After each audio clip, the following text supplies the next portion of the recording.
Here I am, way away from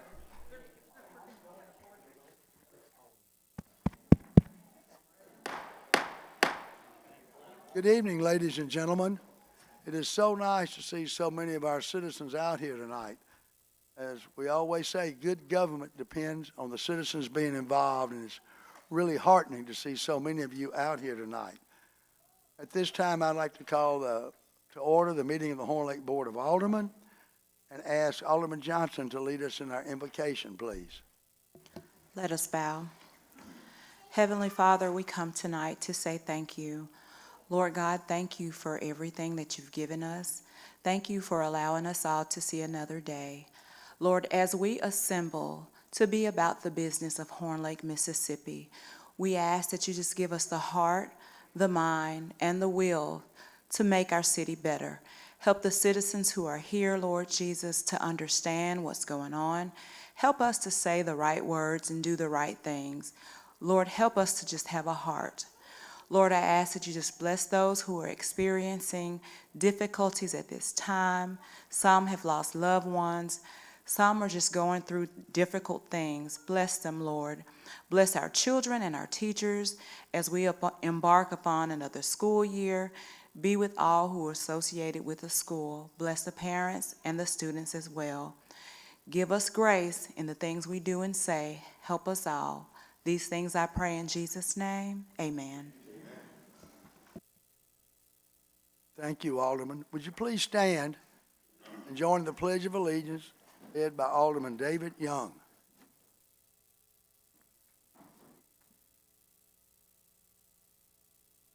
And salute. I pledge allegiance to the flag of the United States of America and to the republic for which it stands, one nation, under God, indivisible, with liberty and justice for all. Thank you, sir.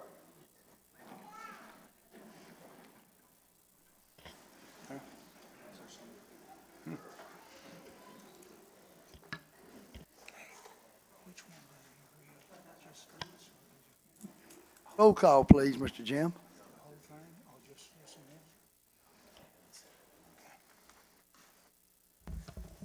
Alderman Klein. Here. Alderman Bledsoe. Here. Alderman Bostic. Here. Alderman Johnson. Here. Alderman Dupree. Here. Alderman Young. Here. All right, we have a quorum. All right, first thing on our agenda is the vote on the municipal docket. Do we have a motion? Mayor, Alderman Klein. I make a motion to approve the claims docket, general fund of 200. What's that? Oh, municipal, where's the municipal at?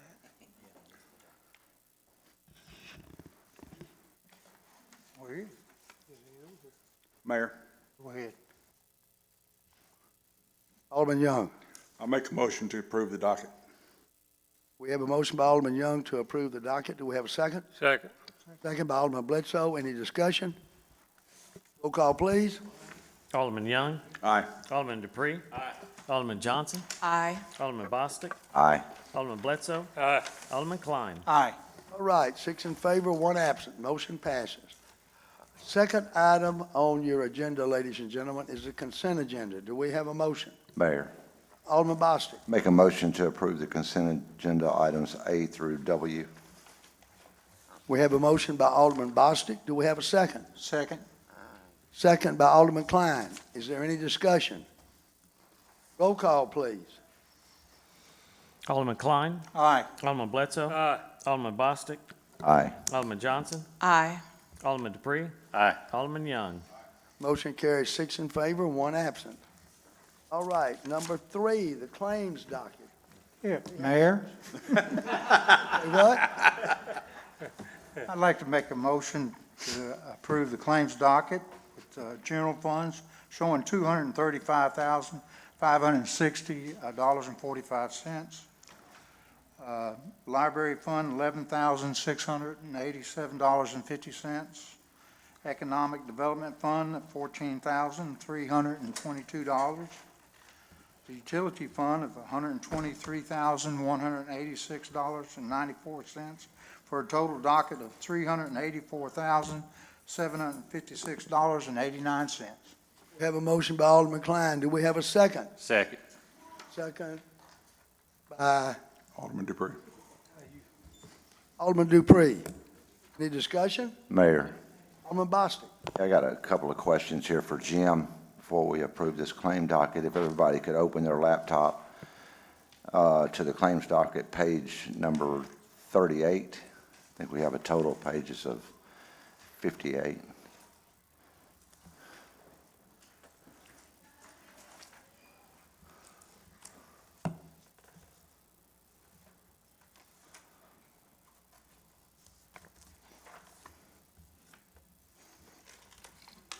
What was that page again, sir? 38. I don't have a- Let me know when you're there. It's on the new claims docket that was sent out today. If you have the old docket, it I was think the page printed one's a little bit different, and Page 31 on the previous claims docket, page 38 on the new that was sent today. which department would that be in, please, Alderman? Economic Development. Is the one sent today the same one that we have at our seats? It should be on your email. On your Yes, computer. Miss Julie sent an updated one today.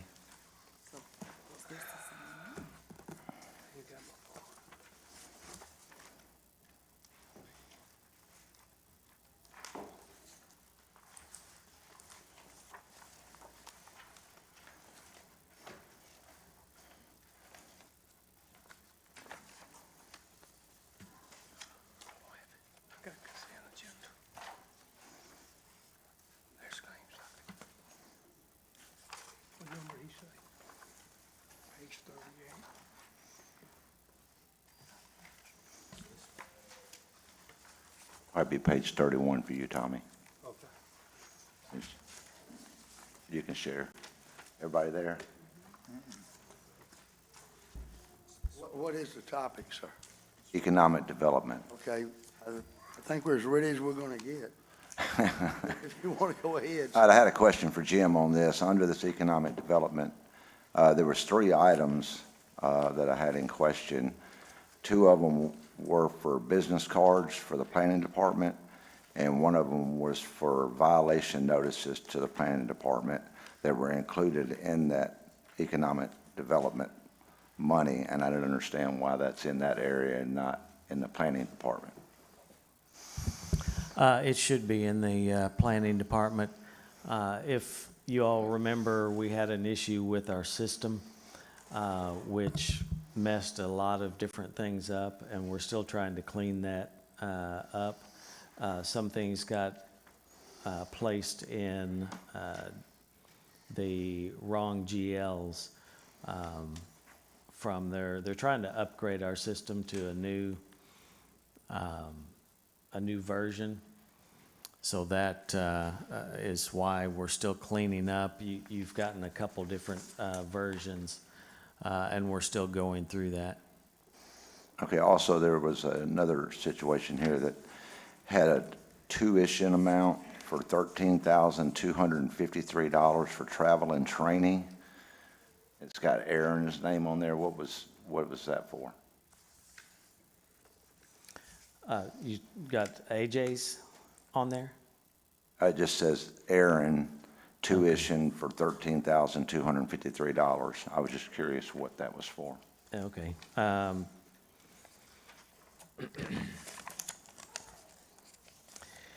Yeah, it could be the police department reimbursement of some of their training, but I'd have to verify that. Okay, also in another area, there was a disaster recovery service for $10,672.93. What was disaster recovery? What's That's that? our Munis software. Okay. All right, so you're telling us that there is errors in this claim docket from the first statement that you made of something that needed to be in a different area, and it's not in the right area. I mean, I'd have to verify that. I'm talking about with the planning. Yes. Okay. And also, how many of these invoices out of these 58 pages of the claim docket have checks already been cut for?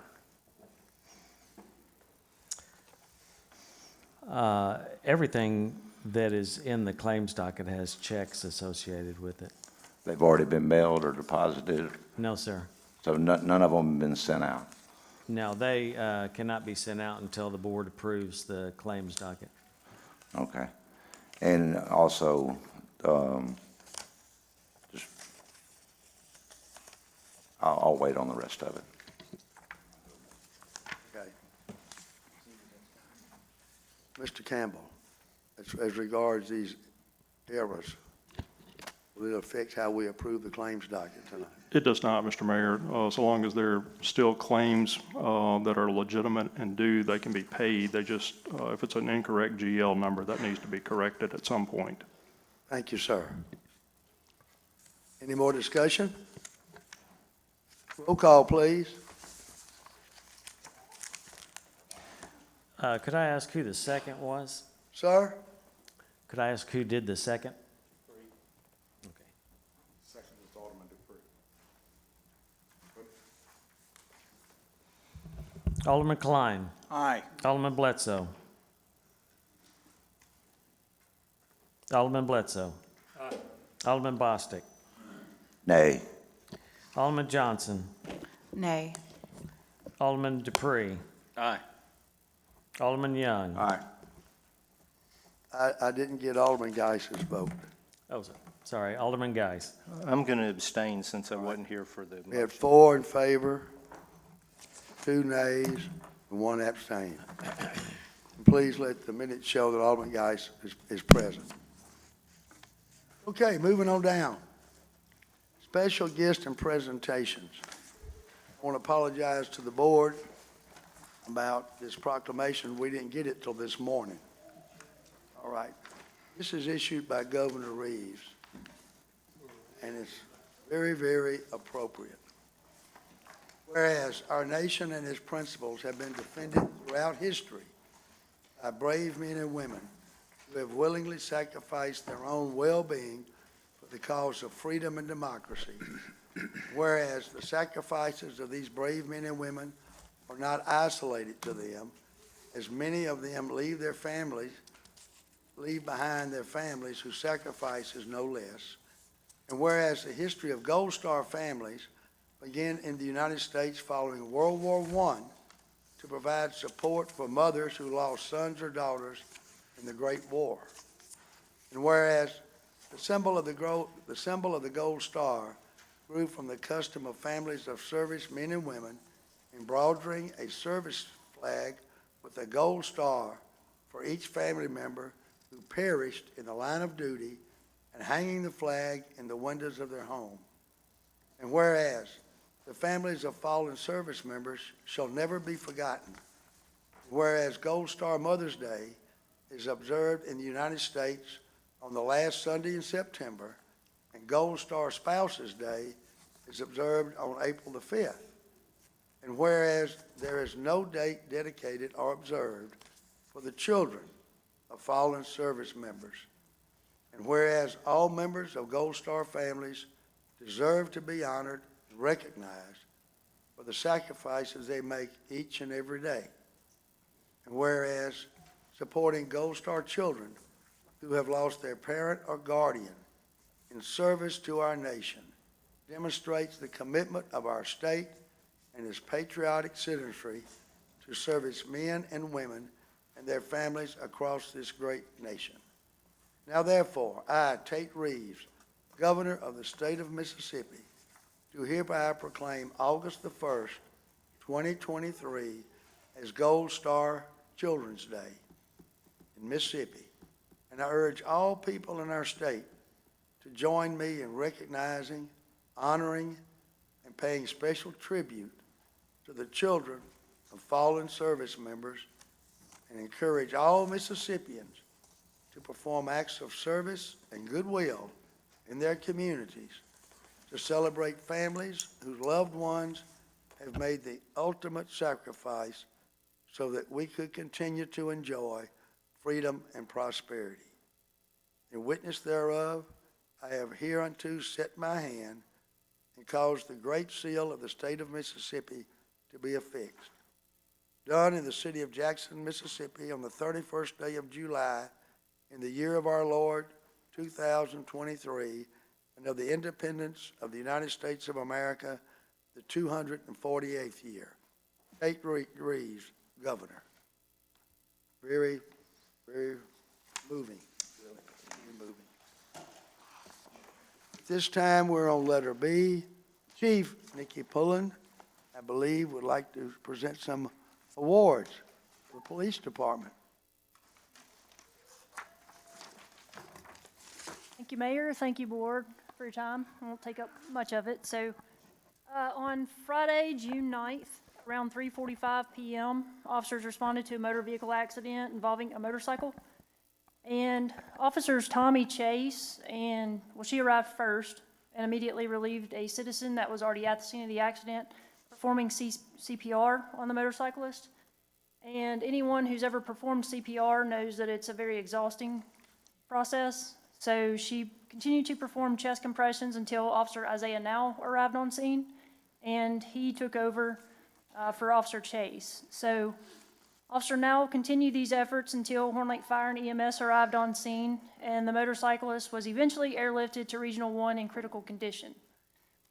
It was reported that the motorcyclist likely would not have survived his injuries had officers not performed CPR until medical responders could take over.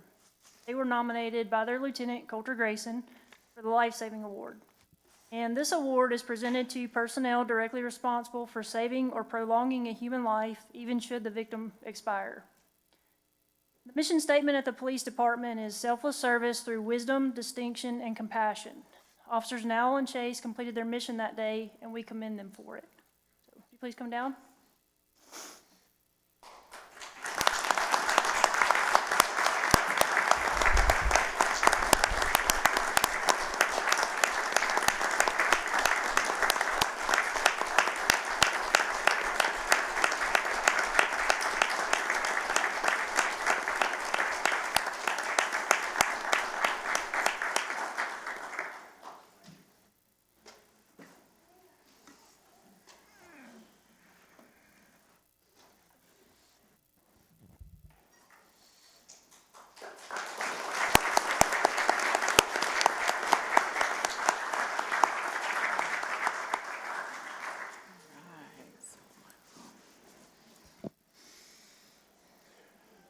Thank you, Chief, and thank you, officers. That is why we're so proud of our Horn Lake Police Department.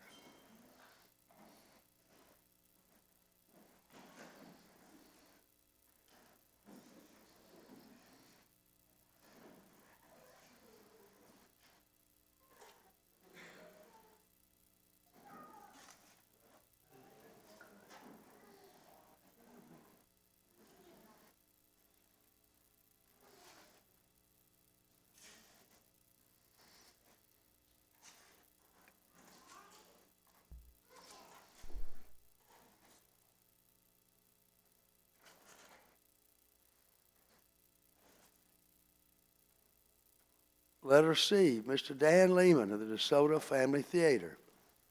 Welcome, Mr. Dan.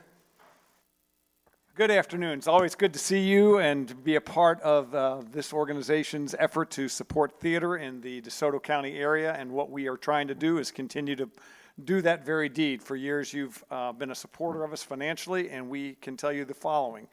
We are transitioning, I don't know if you know this for sure, but the Lander Center Theater is going to go through a major renovation.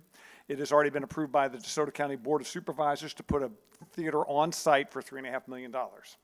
We have been in a design review meeting today to talk about what that new theater will look like, very similar to the format what you saw if you've ever been to the Theater Memphis, where it will accommodate rapid changes, different shows, accommodate the opportunity to have bigger and more broader spectrum of shows, as well as cabarets, and support the training and the effort to produce more shows. So we're working hard to do that. We may have a show up and ready and running on that space sometime next year. That's how quickly the construction can go on, which is a delight. You're helping us do that. In the meantime, while we're waiting for that to happen and we're negotiating how that's going to happen, we've also been doing camps all summer. We had 66 children go through camps. We have worked with the different high schools across the county to help them continue to do theater in their area, which is always a pleasure. We are also getting ready to do Oliver as our next show in the Lander Center Theater on September 7th. We will open that show. We don't have a space to rehearse, which is unusual to do a show without a rehearsal space. So I reached out to Nathan Alge, who is the Horn Lake High School theater department head. I don't know if you all know Nathan and his organization. He's been a part of theater for a long time. I said, Nathan, we'd like to work with you in the following way. We want to have your kids help us do this show. So they're going to do all the set work, set painting, all the technical side to support it. It'll be about 50 kids involved in the process. We're going to rehearse in his space, show them how production gets done, all the stage management. So it'll be a combined learning experience and cooperative effort.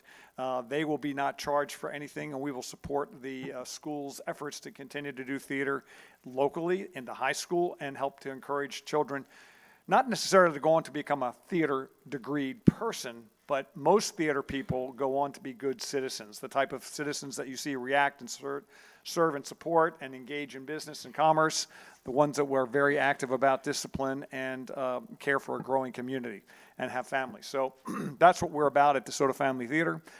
Good entertainment, good family commitment, raise kids, help them find their path. So we are pleased to say we are going to be doing that. Our show in September will be, again, a nice blockbuster theater event, maybe the last one in our old space, and then we'll transition over to the new one. With that in mind, after that, we don't know exactly where and what we're going to do, small theater, dinner, venue things that we're planning on doing, as well as support all the high schools and the community theaters in the area to continue to provide real entertainment and family-valued entertainment for the community. So we request your support for funding, and if there's anything I can answer at this point in time, I'd be glad to do that. Did you have a figure in mind? Yes, Could you share that with us, please, sir? $10,000, if that's possible. And that helps us to do quite a lot. Like we're in this next show, because we don't have the time to build, we are going to use projections. And projections require a high-resolution, long-throw projector. So we are renting one for $1,200. So things like that will come in, will be rented, taken back. As we develop new ways to do what we're doing, the technical side of doing theater is something that we're trying to figure out how to enhance our ability to create and build and sustain through technology, faster, more renovative, more modern productions. So instead of having a big set piece, you'll have a big projection wall that helps you change locations, and then you'll put a few chairs and furniture out there and it'll become a different location. And it makes the set more entertaining to move quickly from space to scene to scene to scene. So. Does anyone have any questions? Alderman Bostic. Hey, Dan, how you doing? Hi there. It's kind of fun being on that other side too. So It's a watching what's delight. going on, and I fully support the DFT, and always have, my family and my grandkids, my wife. It's an awesome thing. But I had a question, and this is not directed towards you because I'm all for funding and trying to keep that going because that is a major project that we're involved in over there. But this was for Jim. On page 38 of that same claims docket, we had approval for $10,000 that we approved tonight for DFT. Yes, that was from several months ago when the board said when the funds are available, that one and the ARC of Mississippi would be paid for. So since funds are now available, the ARC was paid on the previous docket, and now the DeSoto Family Theater was paid their 2023 funds. So that $10,000 that was approved tonight, and he's asking for another $10,000. When would this $10,000 go on if we just approved $10,000? Well, same as Mr. Lehman is here for the theater, the library is here. These are all requests for the 2024 budget. What was on the docket, the board approved a couple months ago. So it's not two separate things. It is not. So the full amount that we've always donated as a board was just $10,000 a year? Yes. Okay. Anyone else have any questions for Mr. Dan? Hey, Mr. Dean. Oh, sorry, man. Alderman Dupree. Are the other cities pitching in? Absolutely. $40,000 from the city of South Haven, from their tourism bucket. We asked for $5,000 from Hernando, which is the first time that they're probably going to approve that. And I'm going to speak next at the Olive Branch meeting, and they've donated $5,000. And what we envision, I don't know if you've ever gone to Theater Memphis, but they just did a show, Mary Poppins, up there. It ran for 20 shows. Every show was sold out. And what that created is over $1 million of impact in tourism, restaurants, people coming to see the show, and it has a positive impact to do that. We want to do that in DeSoto County, and we want to have every county have support, right on down to possibly growing more grassroots right in each of the schools. And each of the efforts that brings about brings, again, a child learning something. I mean, being up in front of people is the scariest thing most people have to do. I agree. I've been to your shows or over there several times. My nieces have been in those shows growing up. I love your outfit you got going. And we appreciate that, and we want to help not only through classes, the technical side of it is as important as the on-stage side. So we'd love doing it. As was mentioned last year, it was approved, but the funds finally became available. Whenever the funds become available, we'll be there to help you do what you want to do. And if there's a cause that matters, for example, we're going to do something in Hernando called Dickens Place. If there's events here that we can support, and you haven't asked us to come and dress up and be a part of it, we will do that, because entertainment brings people to a venue. And we want to bring the people to the venue to help say, here's what's going on. And there's a lot of people who want to have a stage somewhere, and we're trying to facilitate that as much as we can, where we can. I love it. I think it's a great experience. Jeannie might be listening to this, Miss Jeannie and Miss Young back there for the Food Truck Festival. Yeah, we would do that. So, Anyone else have any? I know I'm probably wrong, but isn't one of the main characters in Oliver Mr. Fagan? yes, sir. And one of the songs is, "You Gotta Pick a Pocket or Two." Yes, sir. It's very appropriate tonight, Mr. Dan. Did you come Wait. I'm going to use all the money I take tonight to sell you back the cars you're going to buy from Landers Automotive tomorrow. Well, Mr. Dan, it's a wonderful organization that does so much to help a lot of people, but the entertainment is top notch. And you know, when you did Les Mis, I heard one fella comment, it was better than the one he saw in New York. And A Christmas Carol was outstanding. It's just, and thank you for helping all the kids like you do, like Alderman Bostic pointed out. Yeah, the young people that want to learn their career, sometimes because of the ages, that like in Oliver, you'll have people of many different ages. And those different ages sometimes cross-pollinate. A child may say, I don't know what I could do with my life. I'd like to learn how to become a police officer. I'd like to learn how to do CPR and be a nurse. All these people go on to careers. And most of the time, someone in the show can say, did you ever talk to this person? Did you ever meet that person? Let me help you be introduced. And they get introduced, and then they start their path. And that's partly what we're trying to do, help people find their path to be participating back into our county and community. Anyone else have any remarks? Thank you, Mr. Fagan.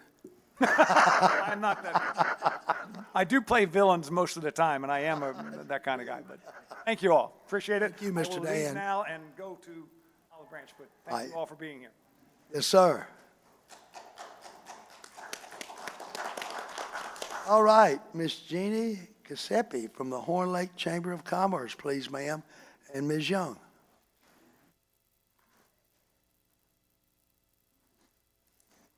You might want to pull that mic down for you or keep it up for Ms. Young.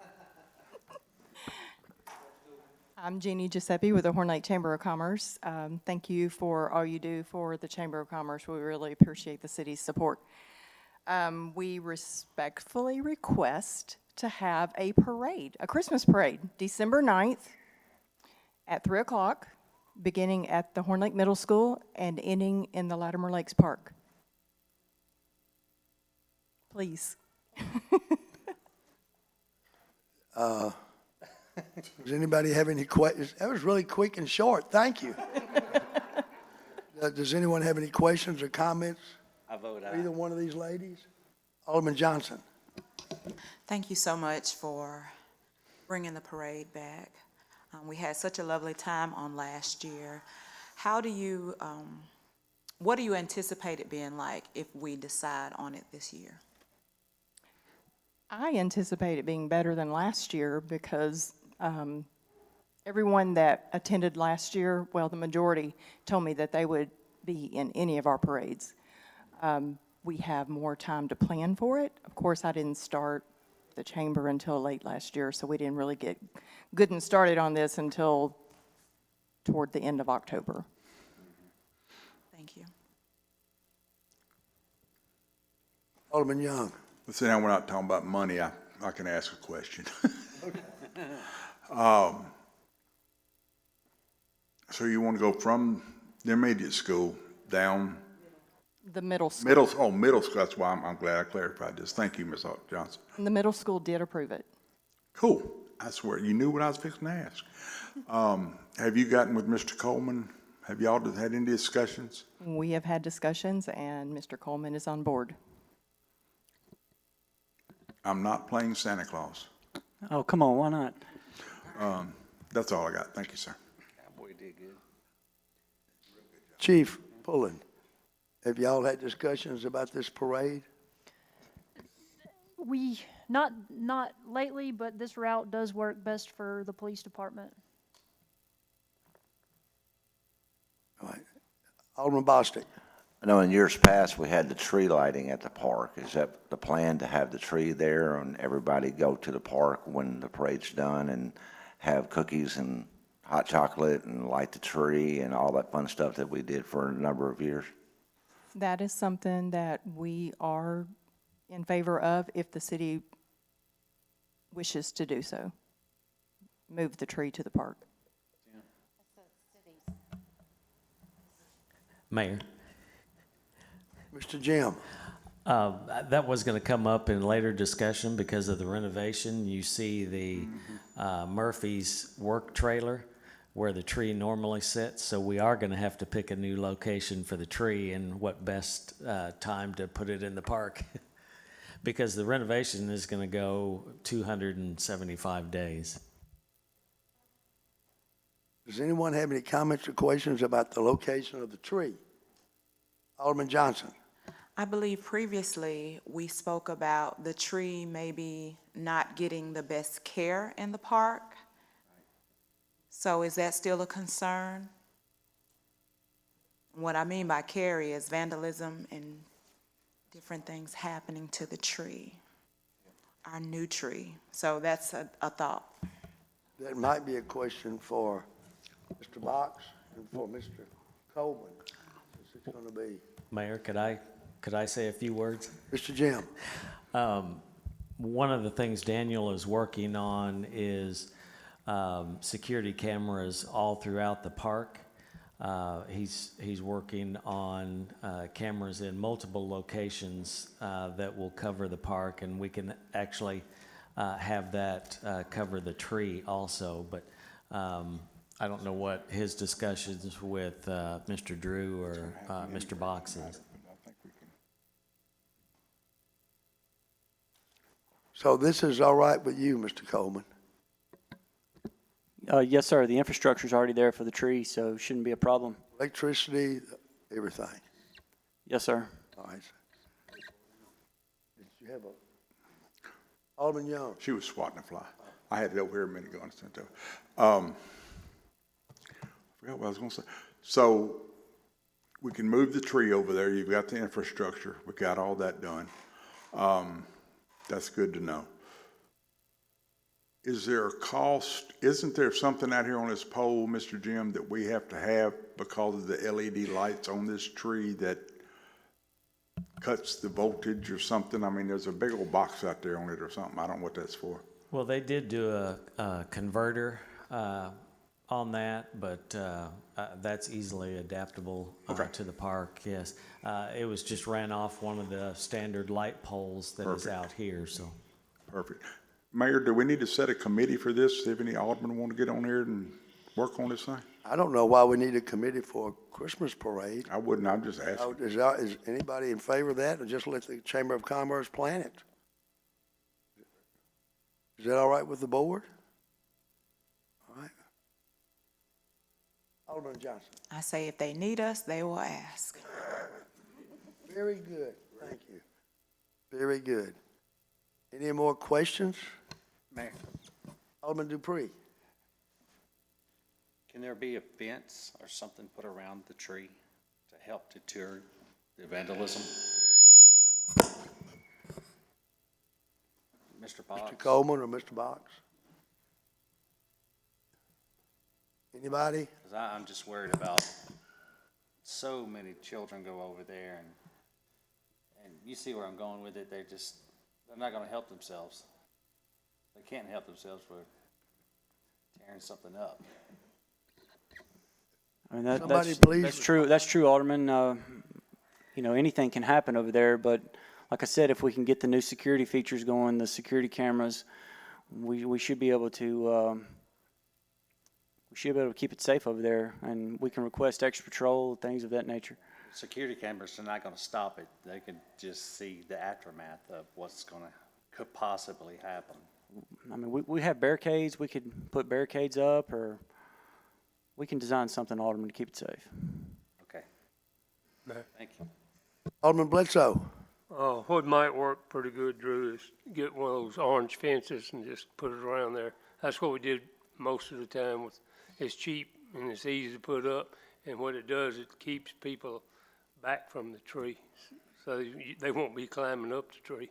So that might be an easy way of doing it, and it's easy to put up. Okay, Sir. that'd be no problem. We may be able to, I mean, it got electricity going to it, just put 440 on that sucker, and if they grab the tree, they'll let go of it.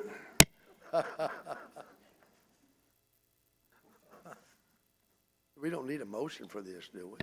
Mr. Mayor, we do not need a motion for the tree, but we do need one for the parade date and route, since it involves some traffic services from the PD. All right. Do we have such a motion? Mayor, Alderman Geis? make a motion to approve the parade and the requested route. Second. Second by Alderman Bledsoe. Is there any discussion? Roll call, please. Mayor? Wait. Oh, Alderman Johnson, I'm sorry. One last question, my apologies. Did we check the times of our sister cities' days? Okay, perfect, thank you. Alderman Klein. Aye. Alderman Bledsoe. Aye. Alderman Geis. Aye. Alderman Bostic. Aye. Alderman Johnson. Aye. Alderman Dupree. Aye. Alderman Young. Absent. Motion carries 7 in favor, none opposed. Thank you all very much. I know it's a lot of hard work to put one of these together. So thank you all for being willing to step up and do it. Thank you very much. Thank you, members of the board. Thank y'all. All right. Letter E on number 4 is the First Regional Library. Ms. Gilbert. Hey, how are y'all ladies? Hey, everybody. I'm Lori Barnes. I'm Library Director for First Regional Library. I have with me tonight some of the First Regional Library staff. Of course, you know Miss Deborah Gilbert, who is our lovely branch librarian here at the Horn Lake Library.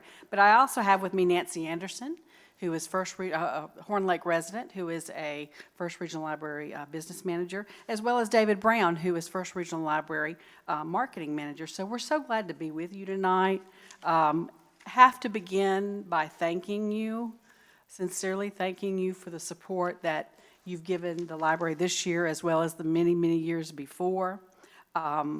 We could not do what we do to serve the patrons and the citizens of Horn Lake without your support. So we're very grateful to you for what you do. Wanted to also tell you some really good news. The library usage at Horn Lake Public Library is much higher this year. This includes items checked out, program attendance, and general library usage.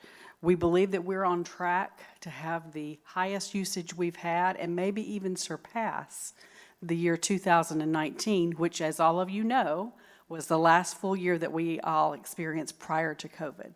So we're very, very happy to be able to share that with you tonight.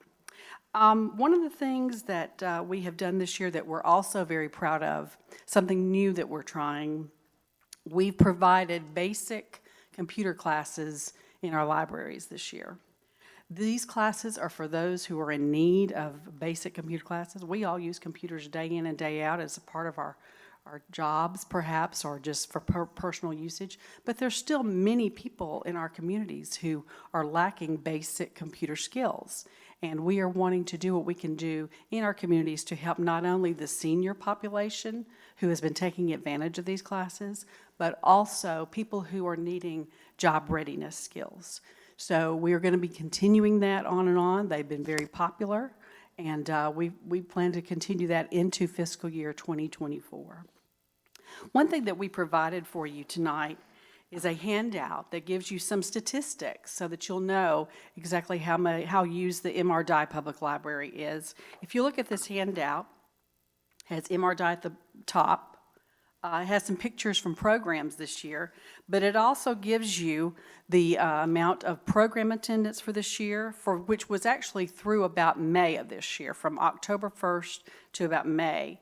6,887 total program attendance at the library, 39,472 total visitors we've welcomed at the library this year, up until that point, 225 programs, 7,429 computer uses, 88,960 Wi-Fi sessions, and of course, you know, that's a service that we provide 24/7 because people come up and they like to access the Wi-Fi most anytime, as well as 30,911 items checked out. So we're just very happy and proud of those numbers. And at this time, I'm going to turn it over to Ms. Gilbert, who has a few words that she would like to share with you as well.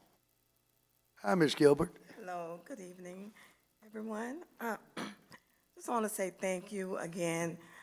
It's a wonderful thing to be here another year, to stand before you, to let you all know how we feel about Horn Lake and all that you all have done and still continue to do to support our library. We have just came off a wonderful summer season where we had the library filled with children, some days up to 100 children in the library. So the Horn Lake Library is vibrant and just full of joy. And I just want to say thank you again. I brought just a few messages from some of our patrons here in Horn Lake. And Ms. Jones says, I love this library for several reasons. One specific, I know the employees who will assist me and my daughters with anything pertaining to computers, books, and that the Horn Lake Library has an amazing staff. One note says, I love the library because of its close proximity to my home. Also, the expertise and the knowledge of the staff. And one last note from the Johnson family, we love the library because it helps my grandkids with their reading and keeps them busy during the summer. And that is our goal, to keep our children busy, to teach them, to have a wonderful place for them to come. And again, I just want to say thank you very much for all your support.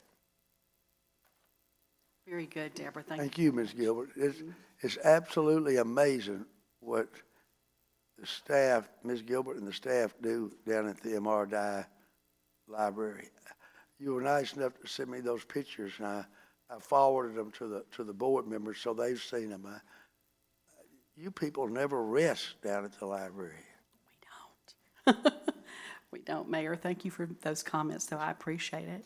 I wanted to also share with you, and let me just, I'm going to back up from my formal presentation and just say to you, you know, I'm director of the library system. We have 14 libraries in our system in 5 counties.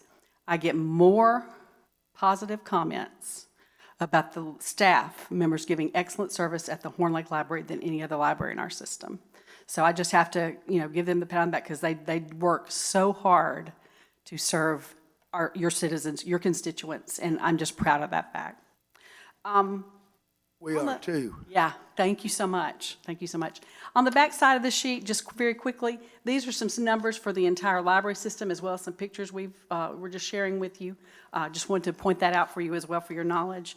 And just in conclusion tonight, we're asking the city of Horn Lake for level funding for fiscal year 2024 in the amount of $140,250. We thank you for considering that. We respectfully ask for that level funding. And we just, as I say, thank you again and appreciate all that you do. So does anyone have any questions or comments you'd like to make? Anyone? Alderman Bostic. Hey, how you doing this evening? Hey, I had some serious questions to ask you, and I hope you might be prepared. You might not be. Okay. You know, there's been some serious things going on across this nation, and pertaining to the material that's in the libraries. I'm sure you're aware of that. Absolutely. What steps are being taken by staff at not just Horn Lake, but throughout the county when a child checks out something that's inappropriate, as we would deem inappropriate? Do they go ahead and are they able to check that out? Are they stopped? Are the books rated like a gaming game or a movie, to where your staff would know this is not appropriate?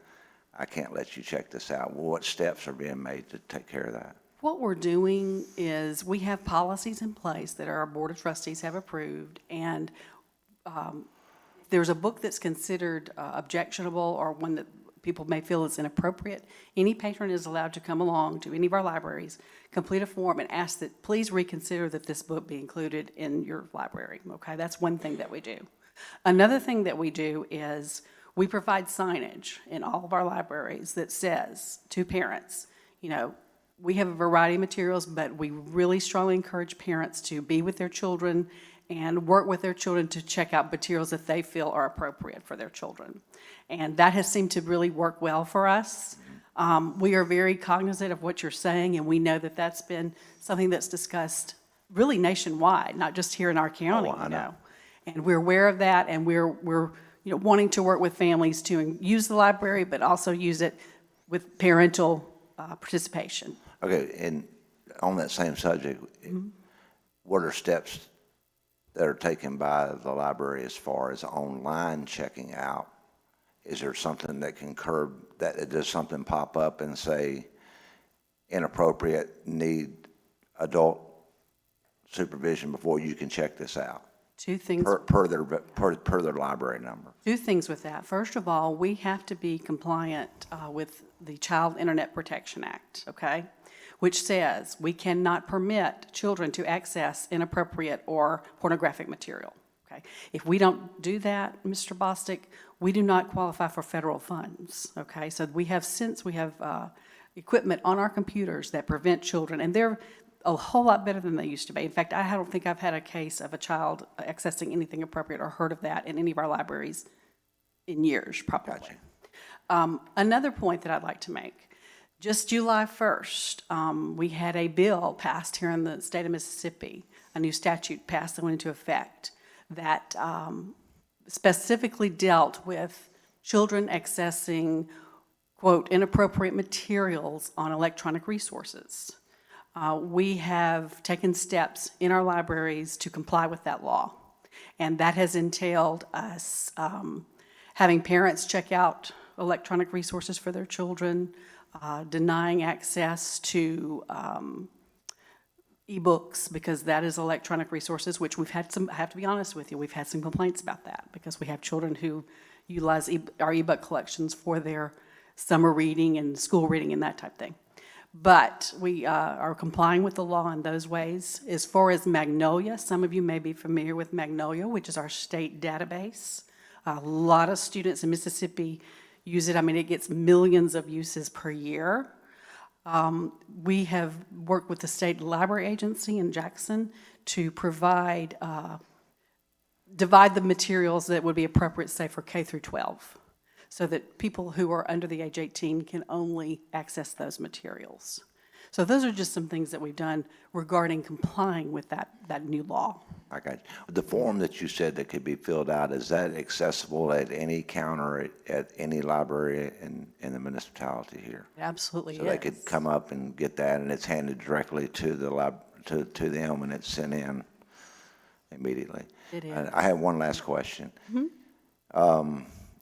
If a individual comes in and checks out numerous books of a topic that's could be deadly, or could to them or to somebody else, without having to go into all the details of that, and that child behavior changes, and a parent or a guardian sees that behavior is changing, does a parent have access to go to the library and go in to see what their child or grandchild or nephew or niece or whoever they're guardian over, to know what checking out? Can they have access to that? We hope that a parent would know that just by virtue of living with the child and being a parent and just seeing what the child is bringing home. However, the state of Mississippi does have a law in place that prohibits us from letting anybody know what anybody has checked out. We would have to get a subpoena from a local entity in order to allow that to take place. Wow. So, and that's based on Mississippi code. So I'm sure you We have need an to talk to attorney. legislators and get that changed, because a lot of times, like ebooks, they'll check out things on ebook. Parent, grandparent, guardian may not have any idea what's going on till after the fact. Something's happened, and then they go back and read about it and go, well, they've been studying this for X amount of time. Sure. You know, is there a red flag that can go up in the library after too many of one subject that could be that way, that want to, you know, somebody could say, wait a minute, there's no red flag that can. Well, typically, we don't have books that I think that, like, I'm just going to throw this as an example, How to Build a Bomb. Those type books, we typically don't include those in our collection, something like that. But with our system, the way it works, we serve so many people, sir, just so incredibly many people, it would be virtually almost impossible to do that. Yeah, I was thinking more of like a suicide or. Yeah, our staff members. Or using text in the wrong way, because We have had a situation like that. Have those books been already removed? The one that I know of in particular that was dangerous, I consider dangerous, my staff considered dangerous, has been removed, yes. Yeah, okay. Definitely. Good questions. But I did want to just emphasize to you again, ebooks are not available through our library system, are not available for checkout to people under the age of 18 now, so that we can be in compliance with that law that I mentioned earlier. So just wanted to reinforce that. All right, thank you. Thank you so much. Questions, good questions. Alderman Bledsoe.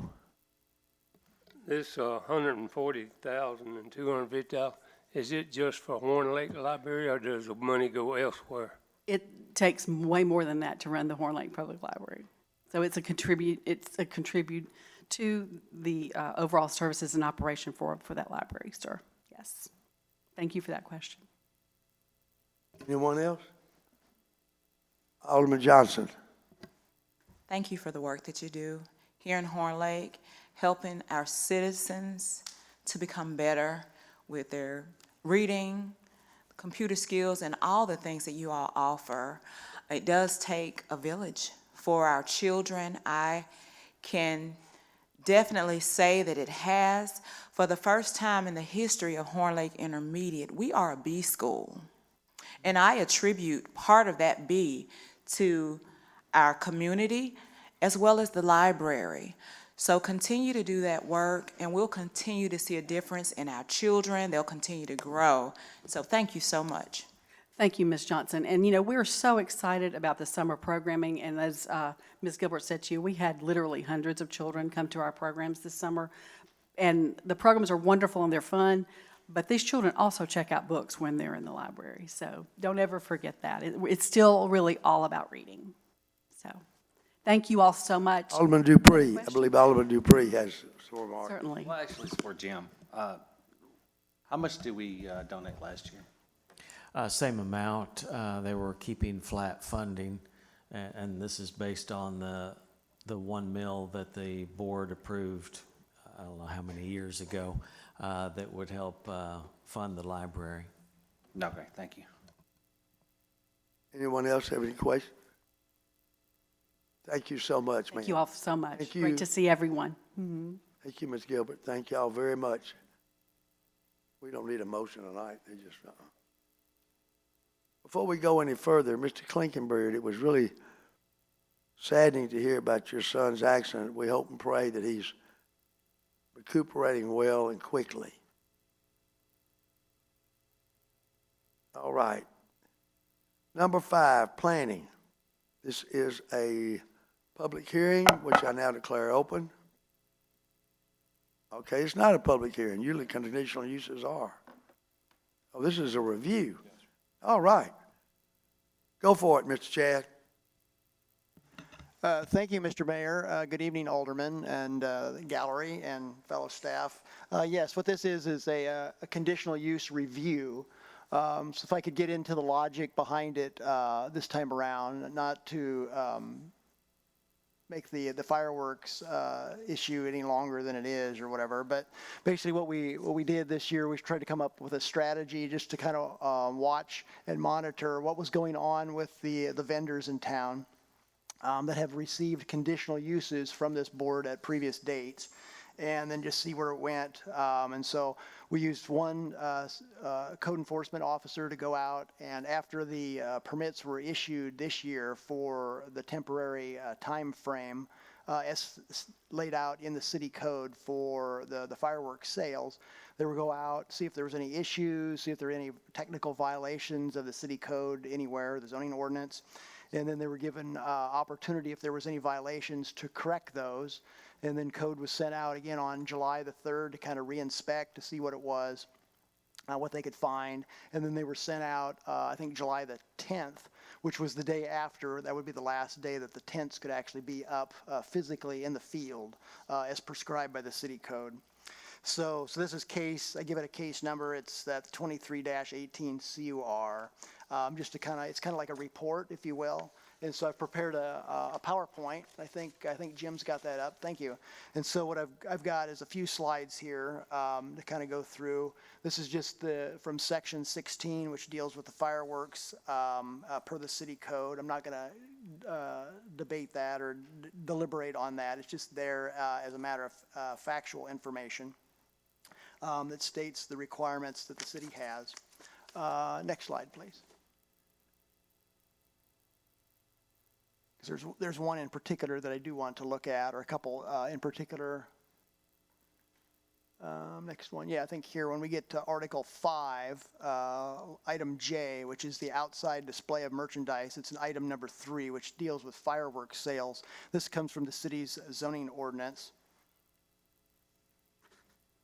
There's one thing under 3B, the removal of tents and cleanup of the site must be accomplished no later than 3 dates after sale dates as established by separate ordinance. That's part of it.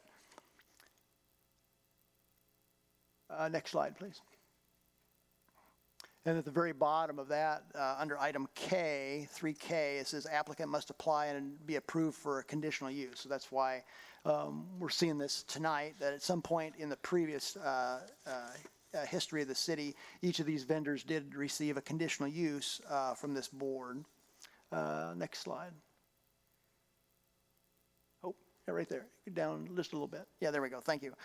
This one here is from Article 6, which is the sign regulations, item C, which is the definitions. Specifically, it's definition 52, which has to do with a vehicle constituting, or is depending on how it's displayed, can constitute a sign. And I read it here: a sign on or within a motor vehicle, boat, aircraft, recreational vehicle, manufactured home, trailer, which is the key word here, or similar vehicle that has been parked for primary purpose of displaying the sign. So the way we kind of interpret this in the department is if lots of times we'll see commercial properties, they have commercial zoning, and then those companies, whether it be Walmart, Kroger, Home Depot, Target, you name the company, they'll have their own trucks. And of course they have the logo of that company on that sign. It comes in, they're delivering goods, they might be taking away product, or, for whatever reason. And sometimes they stay there for a period of time. And so if they're just doing their, normal coming and going, we don't really constitute that as a sign. But per this definition, if they're put in a manner, or let's say if they were displayed out front along a road right-of-way, then that would be considered a vehicle sign, as defined here through the city code, specifically the zoning ordinance. Next slide, please. So what we did is I tried to accumulate from the code enforcement officer that was working the fireworks tents this year. There are basically there's three vendors that the city had give seasonal fireworks permits for, operating at 6 locations in town. So this one here is from earlier this month. I believe it was July the 3rd. It's 2301 Goodman Road West. It's see the subject property there. And what we see there is excessive signage. What's prescribed through the city code is if they're going to have signage, it's got to be at least, I think, 16 square foot, but a maximum of 40 square foot. And so we see there's the truck out front with some signage. There's one of those wavy signs, which is one of the types of band signs in the city, and then some additional signage as well. Next slide, please. So here we see 2302 Goodman Road West, which was just across the road, a different vendor. That thing hanging in the middle is actually an air freshener from the code enforcement vehicle, so that's not a sign. But there's just one sign on the property there. It looks like it's at the 40-foot or less square footage out front. Next slide, please. So this one is, address here is approximately 2496 Goodman Road, so it's a little bit further down the road to the west. You can see one of the signs displayed on the trailer out front. And you can see Goodman Road along the right-hand side of this particular slide. Next slide, please. So now, these are a series of photographs that were taken later, I think on July the 10th, to see if the tents had been removed. So this one's, the address we've got listed in the department is 4304, but I believe it's on the south side of Goodman Road West. So this actually should have an odd number, not an even number, so that's why I've got a question mark there. But you can see the tent's been removed. Next slide. Okay, so here, this goes back to July the 3rd, and this is 6895 Interstate Boulevard. And you can see the sign there. The particular applicant on that had actually acknowledged, it says right in the application, the 40-foot is the maximum square footage, but I sent out our planner 1 today to measure it, and the estimated sign area on that particular sign is somewhere between 300 and 375 square feet in size. Next slide, please.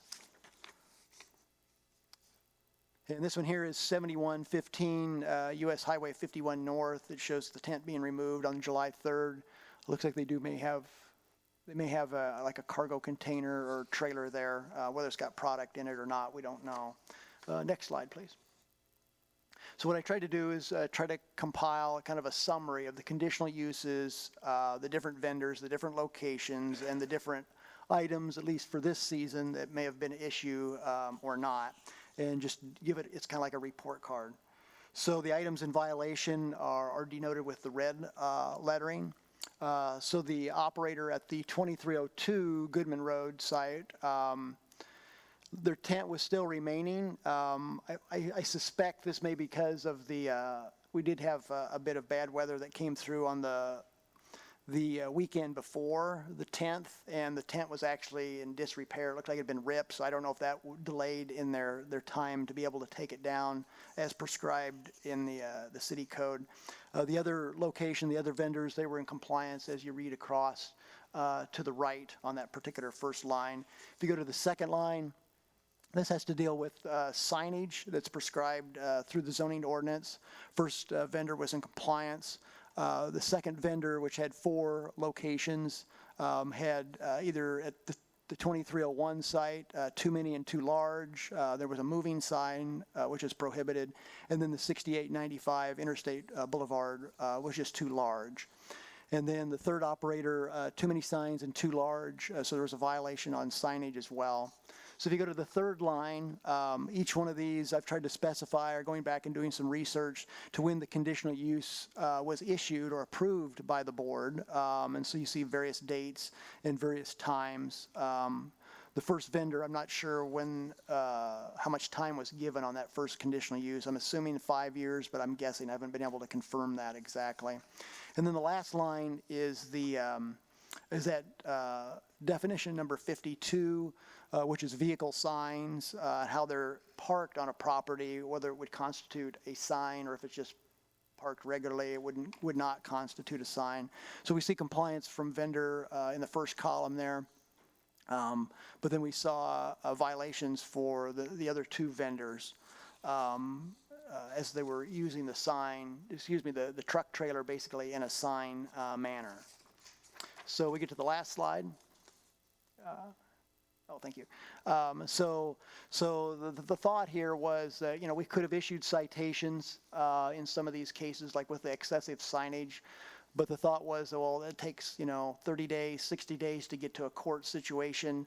And I'm not sure what the judge would do. I don't know if they would just ask, what's the status? And of course, we'd say, well, the status is in compliance because they're a temporary use and they'd be removed. And so I don't know if they would be dismissed or not. I'm not sure if they would enforce it retroactively in some manner. So the idea here was that since it was a conditional use, the last group for the city that saw these was this board or whatever, they issued the conditional uses to do the temporary fireworks sales.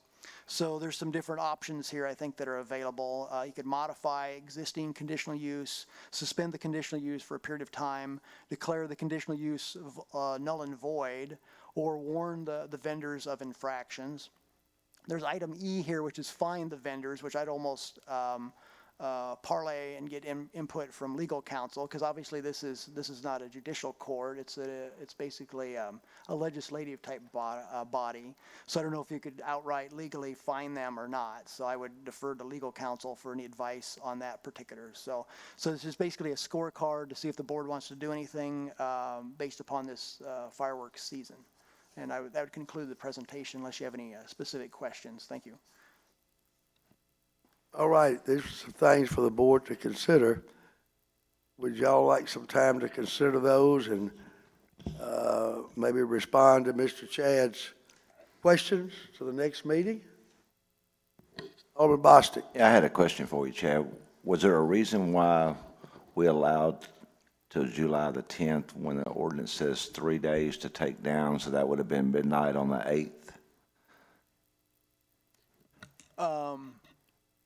Well, since the 4th of July was obviously on the 4th, and the 3 days after would be the 5th, 6th, and 7th, and I think the weekend was, the 8th or 9th, so we just sent basically just to have clear and coverage, due amount of time given to each vendor that we sent them back out on the 10th for reinspection. Right, but two of the vendors had all theirs down on that Friday in code, and the one that got caught in the storms because he didn't follow the code to take his down. If he had followed code and got his down, then it wouldn't have been out there and got torn up. I know we went over all this fireworks a couple of years ago, and at that time, if I'm not mistaken, we stated that, we're going to put these things in place, and we hoped that each vendor would follow the things that we all agreed on, of one sign, this size, put your tent up 3 days before, which we had one vendor. I don't think you had it on there. He put his tent up like 2 weeks before. He left his 2 trucks out there parked displaying for 2 weeks after that. Now they're out here displaying full of fireworks backed up to each other in a field that grass has grown up for them. So I'm wondering if that's a fire hazard right now. And we talked about if we have fines in place for the code department and the police department to issue under the general violation cost. If they're in violation, they need to be written up in violation per the ordinance. If they can't come in compliance and do what we've asked them to do, it's no more than any other developer in this town or vendor comes in, and they got to follow the rules, and that's what we need to make sure the code enforcers is doing. Slapping them on the wrist right now and saying, hey, don't do that again or we're going to get you in trouble. Sounds like, we're not really enforcing what needs to be enforced here. So, without speaking to legal counsel, I'm not sure what we can do here after the fact now, or just wait until the next time comes up and be in all agreement, hopefully, that if they break a rule, then they close up shop and go somewhere else. Anyone else? Alderman Johnson. Mr. Barr, were the vendors notified at any time during sales that they had violations? Thank you for that question. I do believe so, because when they were first sent out, after the tents had been erected or whatever, if they noticed anything, they're basically going out to see, after they got set up, what the situation is, if they're in compliance or if there's any issues. I do believe that they were notified verbally, and then they went back on the 3rd of July to see if the issues had been corrected or not. Alderman Young. Thank you, sir. The two trailers that Mr. Bostic was talking about that are sitting there at Hurt and Goodman, do we know if there's anything stored inside those trailers? We do not for a fact. We suspect that there might be just by the way that they're parked. We came to the conclusion today that we did actually find something in a different part of the zoning ordinance. It's under Article 12, which is the use chart. It's under the industrial use category. If a person goes down, and it talks about the manufacturing, processing, storage of the following chemicals, petroleum, coal, and allied products. It lists, I think there's 25 items. Yes, 25 items. And item number 11, it says explosives, including ammunition and fireworks and explosive storage. And then the chart is completely blank, meaning that there's no letter P or letter C. So we would normally just interpret that as that for that use in any of those zones, which is part of the zoning ordinance, talks about commercial zonings and industrial zonings, that there's nothing there that's allowed. So we've come to the conclusion as of today, if they're actually storing fireworks that, like say, they were not sold during the sales season, that they need to be removed. So we've came to that conclusion today, finding that in the ordinance. But whether there's any product in there, we don't know. Thank you for that. The first indication in my world, and I appreciate code being so progressive on this, because this is an issue. And there's no placards on those trailers for fireworks or anything else. So we know who this guy is. We have a permit. He requested, we have his phone number.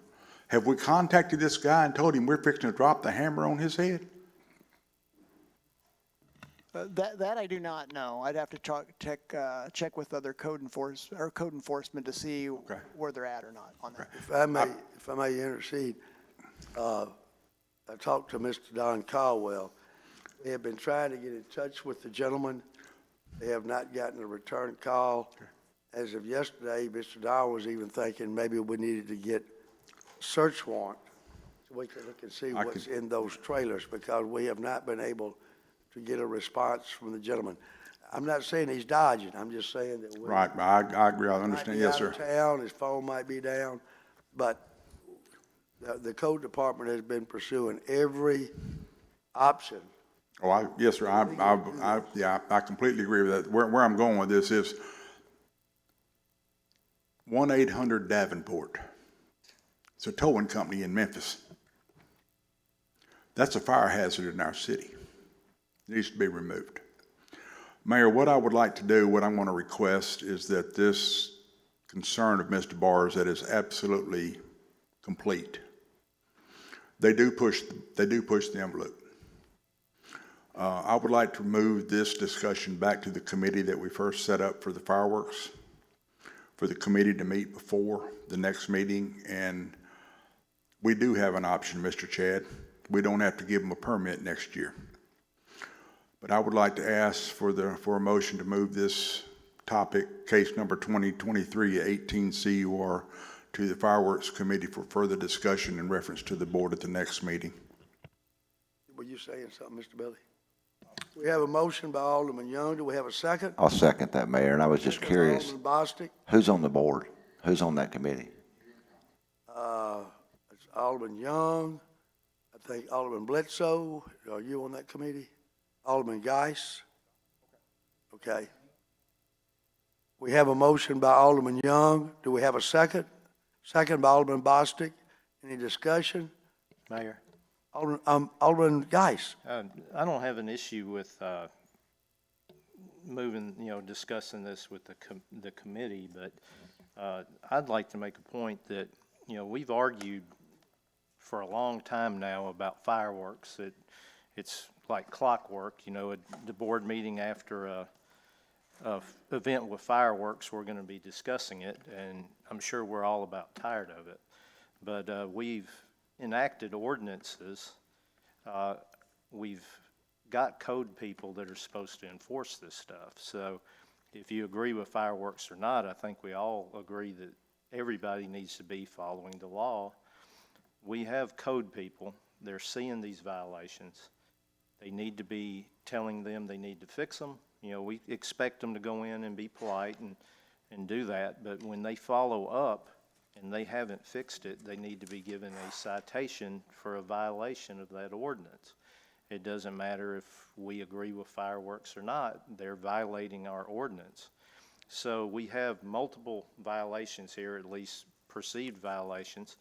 We have something in place to charge them. I think we discussed in the past, we don't need a penalty because there's a general penalty that the judge can issue if they're found guilty. If we have multiple violations where the judge finds them guilty, I don't think one of us would have an issue with removing those conditional uses. But, so what we have is multiple violations. It appears that they may or may not have been told to fix them. There was follow-up, they still weren't fixed, but not one charge was put on a person running a fireworks stand. So, you know, we can have all the meetings we want and change things, but we aren't going to enforce what we already have. We're just grandstanding up here and wasting our time.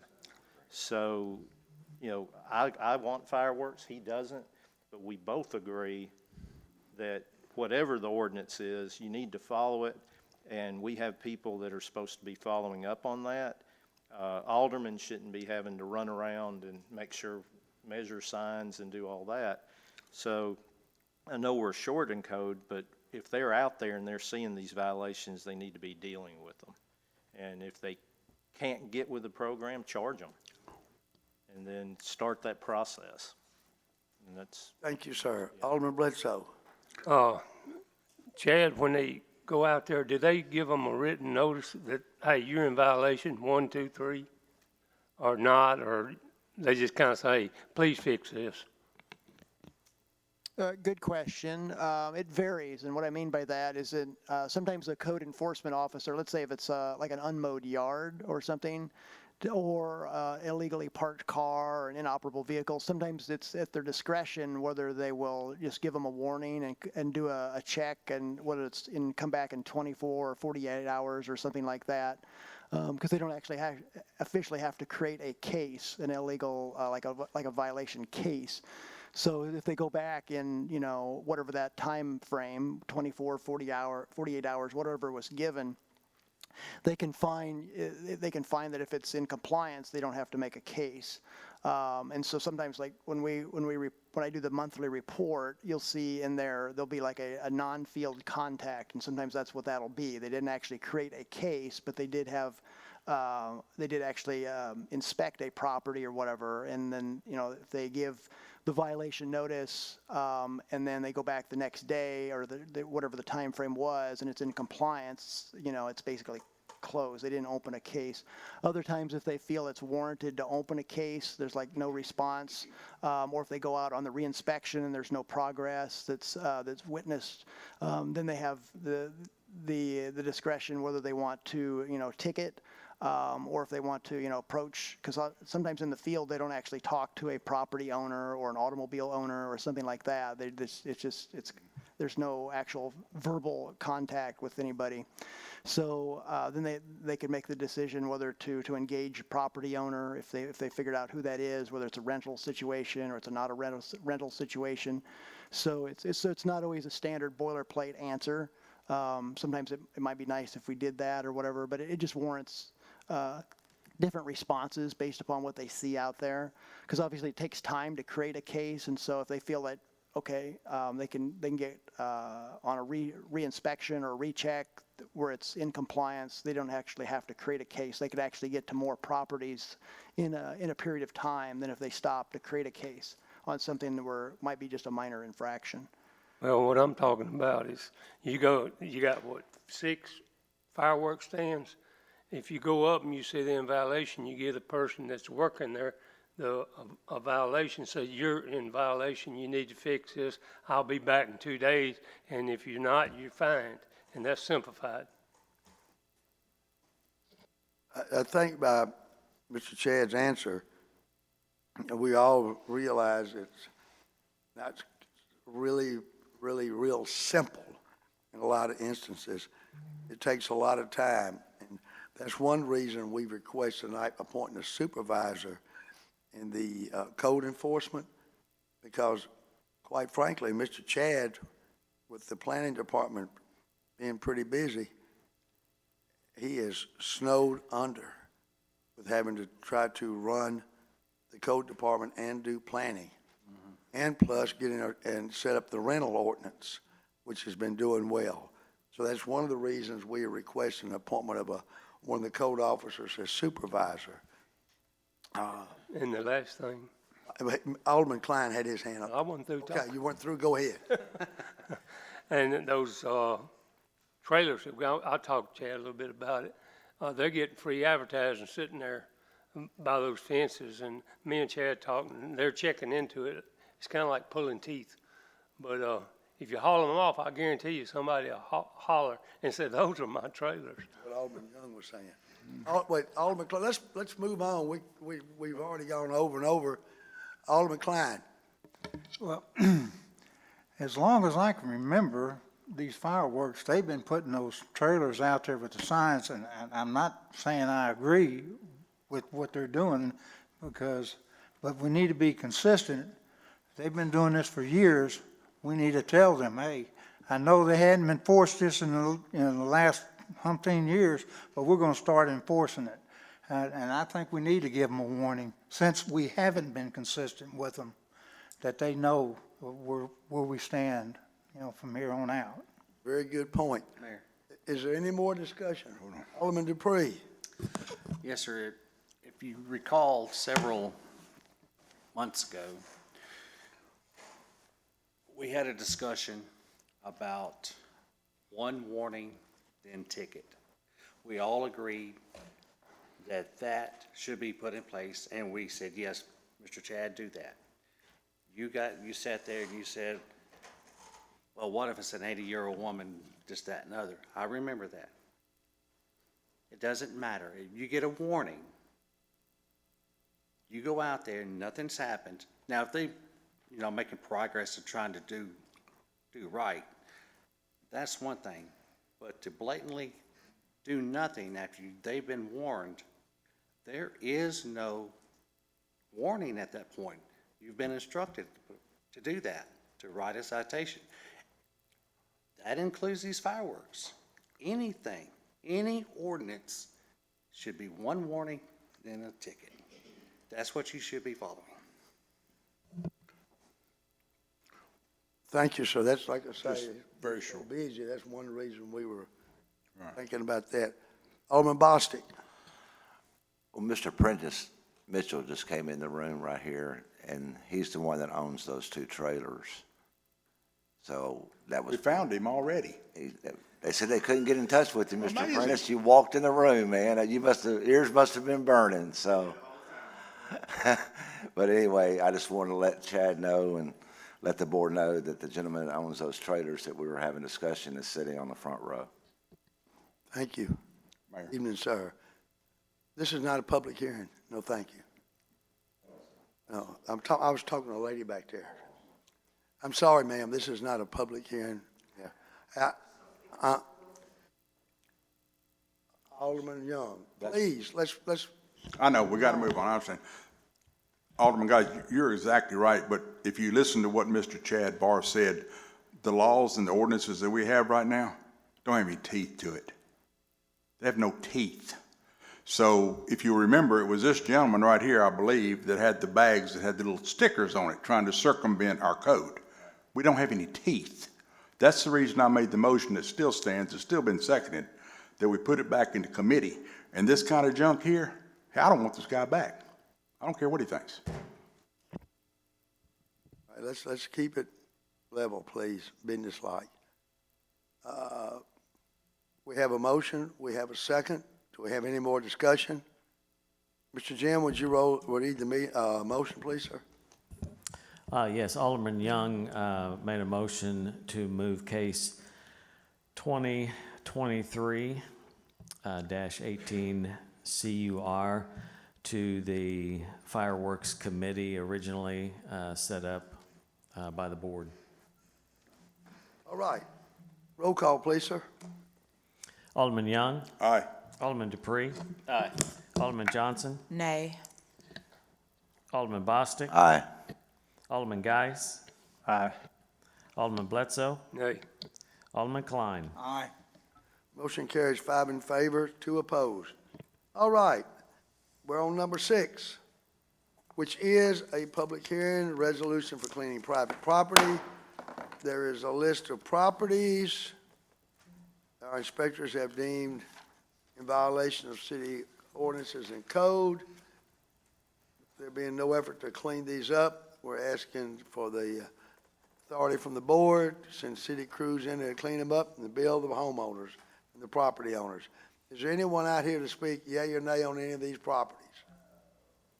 Anyone? Anyone? Okay. I now declare this public hearing now closed. We have a motion, please. Mayor, Alderman Bostic. I make a motion to approve the resolution for cleaning private property of the addresses that are listed. We have a motion by Alderman Bostic. Do we have a second? Second. Second by Alderman Dupree. Any discussion?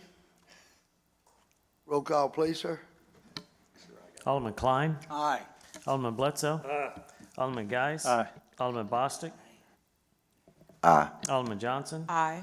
Alderman Dupree. Aye. Alderman Young. Aye. Motion carries 7 in favor, none opposed.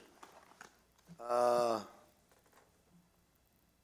me get back to the right page here. Letter B, do we have a motion? Mayor, Alderman Bostic. I just asked legal counsel if I could do this. I'd like to make a motion to request approval for item B, C, D, and E, which are all purchases in our Parks Department and our Public Works. So that's your motion, approval for all of them. Yes, sir. Thank you, sir. We have a motion by Alderman Bostic. Do we have a second? Second. Second by Alderman Young. Any discussion? Alderman Bledsoe. We got the money. Yes, those are budgeted, and they are going to be doing a budget transfer to go into the line item that those are designated to.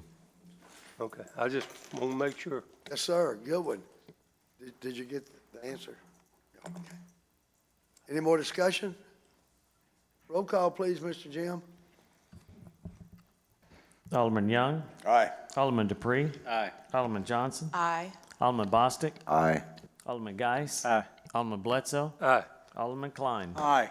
Motion carries 7 in favor, none opposed. Number 7, citizens' remarks. Do I have any? Mr. Mitchell, he has left. Do we need to keep that for Mr. Jim? We just throw it. Thank you, sir.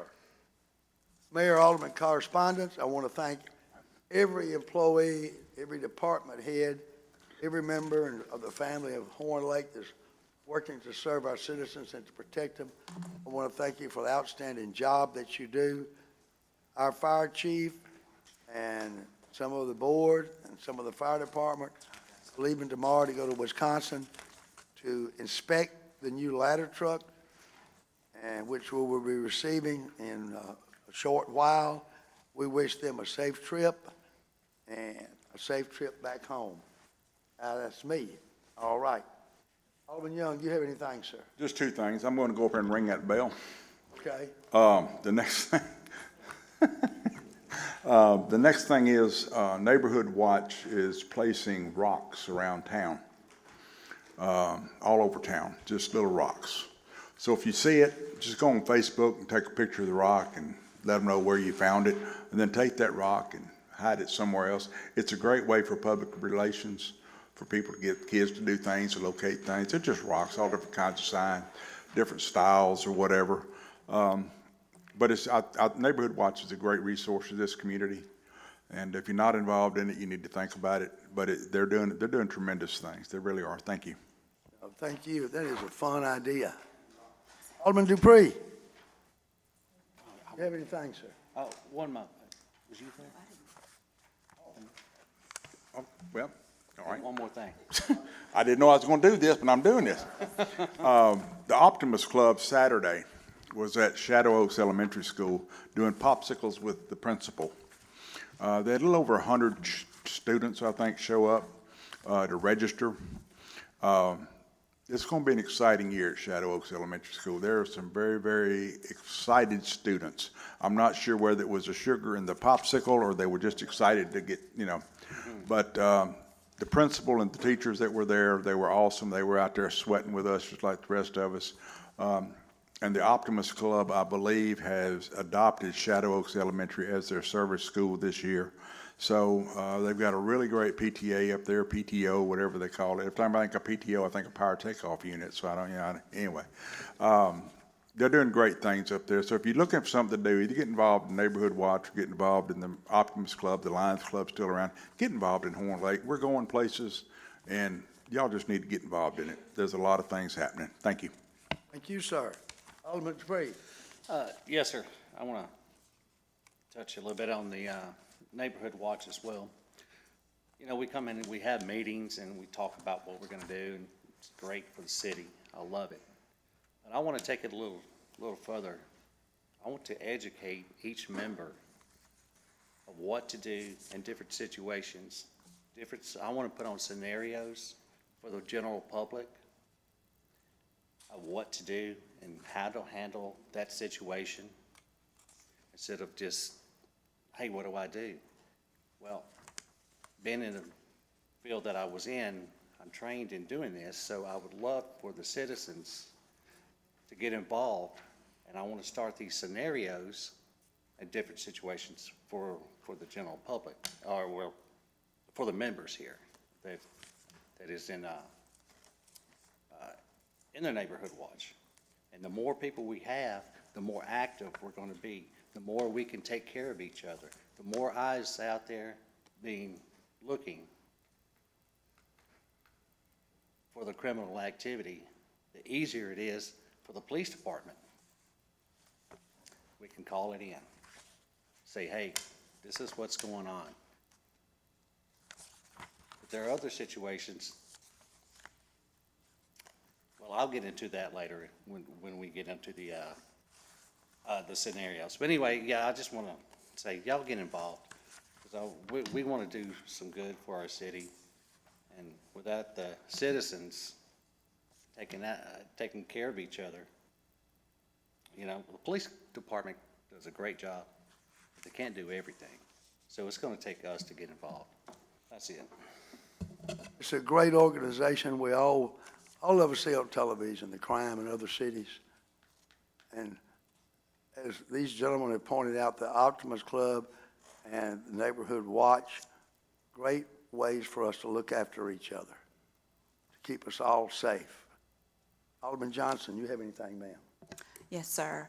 I just want to let you all know, and especially parents who may be in the audience or listening, that on tomorrow evening from 3:30 to 5:30 at Horn Lake Intermediate, we will have Meet the Teacher, where the students and parents can meet their teachers and also bring in supplies. You are all invited to attend on Saturday, our Back to School Bash. It's just getting bigger and better each year. Our fire and police and aldermen will be in attendance. So we thank you for your support. And as I said before, it takes us all in this community, and our kids are growing due to the participation and the friendliness and family that we have here in Horn Lake. Thank you so much. And what time is the event at the school, Alderman? My apologies. The event is 9 to 2. 10 to 2. My apologies, 10 to 2. Thank you very much. I'm going to check now. Alderman Bostic, you have anything, sir? Yes, sir. Real quick, I just want to remind the candidates that are running for election on next Tuesday, we do have an ordinance on the books that the signs are to be taken down within 24 hours after the election, and no signs will be put back up until 45 days before the November election. That is on the books. I would like to see that enforced, and just wanted to remind all candidates to please adhere by the laws of the city of Horn Lake. Thank you. Thank you, sir. And the candidates are here, already know this, but for the benefit of those basically who are not here, no signs at City Hall until the day, 24 hours prior to the election. All right. Thank you very much, Alderman, for bringing that up. Alderman Geis, you have anything, sir? No, sir. Alderman Bledsoe? One thing, everybody be careful out there. That heat'll jump on you quick. And a lot of people are going down because they don't realize it. And our workers, y'all take care of them, put the water to them. That's it. Thank you, sir. Alderman Klein? No, sir. All right. Chief, you have anything for the board? Yes, sir. I was gonna clarify the 13,253 that Alderman Bostic had asked about on the claims docket. That's for the tuition for 3 officers at the training academy. Yes, sir. Anybody have any questions for the chief? Mr. Box, you have anything, sir? Thank you, Board. No, not tonight. Anyone have questions for Mr. Box? Alderman Bostic? I've requested this before, and I want to make sure we have some clarity on this pertaining, because when I send the mayor a request for a citizen that wants something done, or I see something that needs to be done, I send it to the mayor, proper protocol, then that goes to you or goes to Drew or whoever it goes to. Not only I want y'all, if you could, let me know you got it. Let the mayor know you got it, because there was some text that I sent him that didn't get to a director. When I saw it, I said, I never got that from the mayor. So, Mayor, if you send that, hopefully they'll send back to you that they got it before they, let me know, because things are getting lost in the whatever you call iCloud there. Okay. So, if y'all could just not acknowledge back to the mayor, so if he doesn't get a okay, then he knows it didn't go through and he can resend it, and then you can send it to me and say, I got the message from the mayor. Okay, thank you. Anyone else? Chief Limbaugh, you have anything for the board, sir? Mayor, I don't have anything at this time. Anyone have questions for Chief? Safe journey, Chief. Yes, Safe sir. journey. Thank you. Thank you, sir. Mr. Coleman, you have anything? Thank you, Mayor. Thank you, Board. I don't have anything tonight, sir.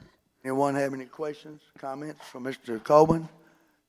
Mr. Malavasi, you have anything, sir? Mayor, I just want to kind of give you a quick update with the street project. I know tonight we awarded the second contract for year 1 to Lehman Roberts. And so that kind of concludes the year 1 as far as the work that's been allocated out. And that being said, we should have both contractors on site. Well, there's one now on site, but we should have both of them on site within 3 to 4 weeks. And hopefully the year 1 contracts will be complete for the most part, by the end of this year, because that's, kind of what they're shooting for, to be able to get it within the weather window. So looking forward to getting that complete, and then, of course, here soon we will start on year 2 and getting it designed for advertisement next spring. Just for information on the year 1 contracts, we will be accessing, I think, 13 and 14, about 27 miles of streets in the year 1 projects. And I think that's out of a total of 120 miles of centerline streets. So making good progress, and hopefully when we get through with this one, we'll, in the next year, we're going to actually come back with our surveyor, the automatic survey tool that we use to analyze the streets, to determine what the upgrades that we have done, what that actually how that has helped us as far as giving us extra life in those streets. So we can plug that back into our model and help calibrate everything and make sure that we're spending money, the best way we can at this point. So, Thank you very much, sir. Yes, sir. Thank you. Anyone have any questions for Mr. Vince? Alderman Dupree? I guess this is for you and Mr. Stephen. Thank y'all for the pipes being replaced over on Chickasaw and Crestwood. They're just about done with that. I really appreciate that. Now, that being said, now that the pipes are fixed, these 2 streets were on phase 1. We took them off because of the pipes. Now that the pipes are fixed, now the roads are even messed up more. So are they gonna be put back on phase one? Yes, well, that's what we talked about. Once we get those water lines or service lines repaired, now that we got the contract on board, we could go ahead and add that to his contract, which, if the board wishes, we can do that. I'll just have to determine, how much additional milling and overlay will have to be added so that we can get, a cost from the contract. Well, we know the cost. It'd just be a change order by quantity to get it done. Right, if I can, so you said the board's gonna have to. Right. What we'll have to do is we'll have to get measurements from those streets, determine how many square yards of milling, how many square yards of overlay, and add it to the contract. Okay, if I can suggest the board members to ride over there and see these two streets, you would understand what we're talking about. Thank y'all, appreciate it. Anything else, sir? Anyone else? Alderman Geis. Did you say we would need to make a motion to add that back on? Yeah. Well, not tonight. We'd have to get a change order prepared, and then you would act upon that change order. Yes, sir. Anyone else?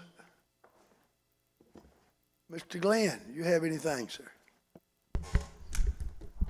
Good evening, sir. Yes, so far we just finished enrolling for a grant program with Walmart. We just finished that tonight, and by the next board meeting, I anticipate bringing several donors to get approval by the board. Other than that, that's all we have going on right now at the animal shelter. I know you've managed to move out quite a number of dogs and cats. Yes, sir. We are at about 80 now, 80 dogs, and we are less than 30 cats. We're about 25 cats now. We were up over 100 dogs about a week and a half ago. Now, I understand, Mr. Andrew, that the DeSoto Times is going to, wishes to make a donation to the animal shelter this Friday. Yes, sir, that's correct. That's what I was getting the information I got from Alderman Young. All right. We'll need a motion to accept that donation, won't we? Yes, sir, Mr. Mayor, but we can put that on the next agenda. Well, they're going to have it this Friday. So long as it appears somewhere in the minutes at some point, it doesn't have to be prior to actually receiving it. All right, thank you, sir. And your problem with your pest, it's getting better, isn't it, since they've been really putting the poison out down there? Yes, actually, we had the guy come out today to lay out some more bait traps, and also we have cleared a lot of the clutter that was surrounding the buildings and inside, and I think that has definitely assisted with minimizing any pest issues that we were having. Thank you, sir. Have they installed that air conditioning and heating unit that lady donated? They have gotten it done? It is not complete yet, but the framework has been completed. The air conditioner has been moved out of storage, and it is in its place where it's going to live. And so we're just waiting for them to finish wiring it, and it'll be good to go. Thank you very much, sir. Yes, Anyone sir. have any questions or comments? Alderman Bostic. Hey, how you doing tonight? I just Hello, had a Alderman. quick question for you. How's staffing down there? I noticed we didn't have anything on our agenda for write-ups or fire or hire. I just wanted to know how you're looking there to get staffed.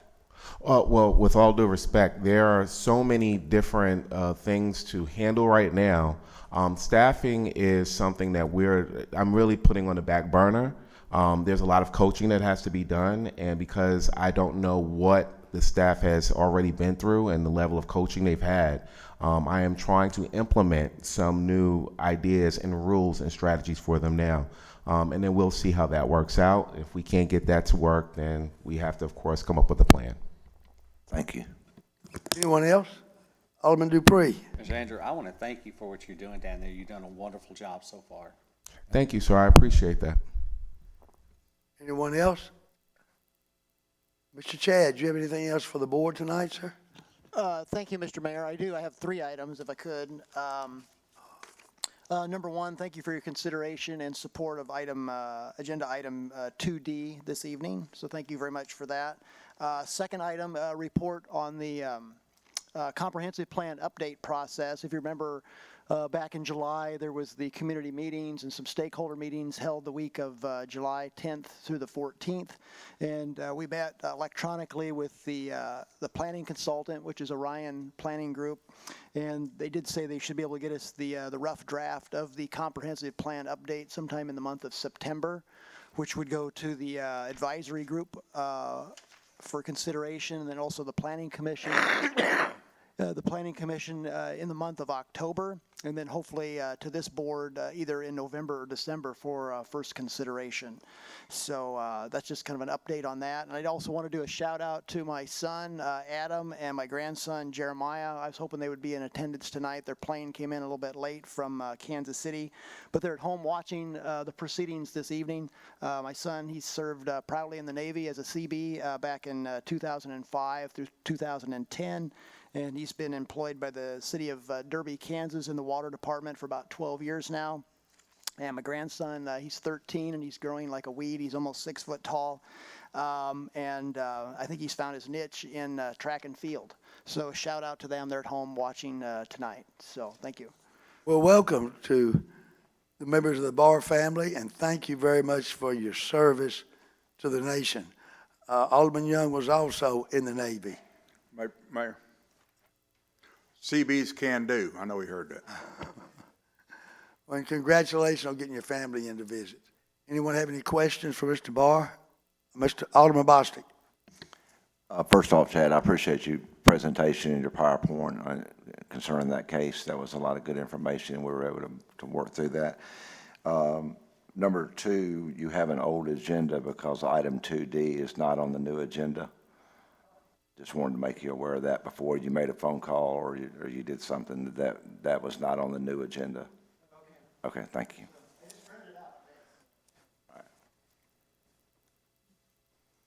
Anyone else? Mr. Jim, you have anything for the board, sir? Yes, sir. I had placed at each of your seats a budget just for your review. In working with department heads, and hopefully they will have time to look over this. Also, we are coming down to a time restraint to get this approved in September. I have color-coded that. The brownish color are items that have changed in some way. Either gone up or gone down. You will see at the end of the 901 budget, which there's a large area of green there. That was, in talking to several aldermen about the economic development funds, those have been changed there. The following page after that shows that currently we do have a surplus in the 2024 budget because if you remember what was presented last time were no raises. All departments had a flat budget. And in talking to the mayor, we have the opportunity now with some of the cuts that were made in the departments to provide our employees a raise this next year. What I had calculated was as we've done in the past, a flat raise. If we do a 2,100 beginning in October, for all employees, that would roughly be around $524,000. That would include the 2,100 raise, the amount that it would take in FICA, insurance, medical, and the PERS with the additional last quarter at the new PERS rate. All those together would be about $524,000. So you can see there that we have that clearly to be able to meet the budget requests and the revenue projected, and also do a 2,100 raise.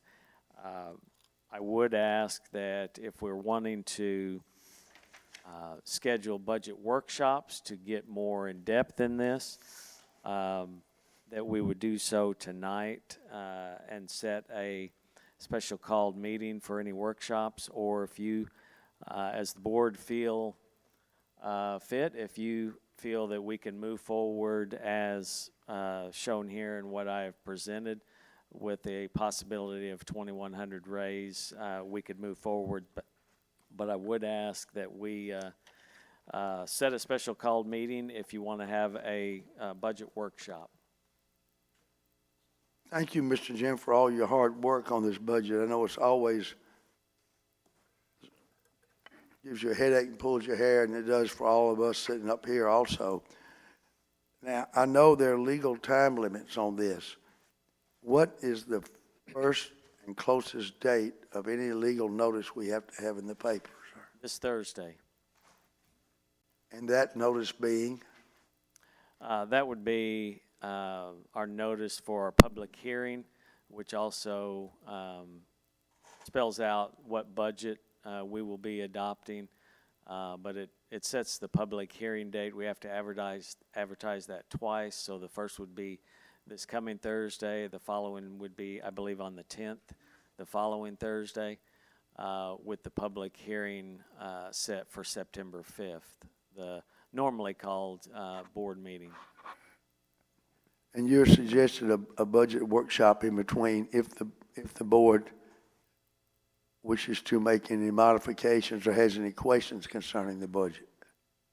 Yes. I mean, if they feel that this is a good option and good possibility, we could move forward. But if we want to adopt without special called board meetings in September, if we want to adopt by September 5th, we would have to advertise this Thursday and next Thursday.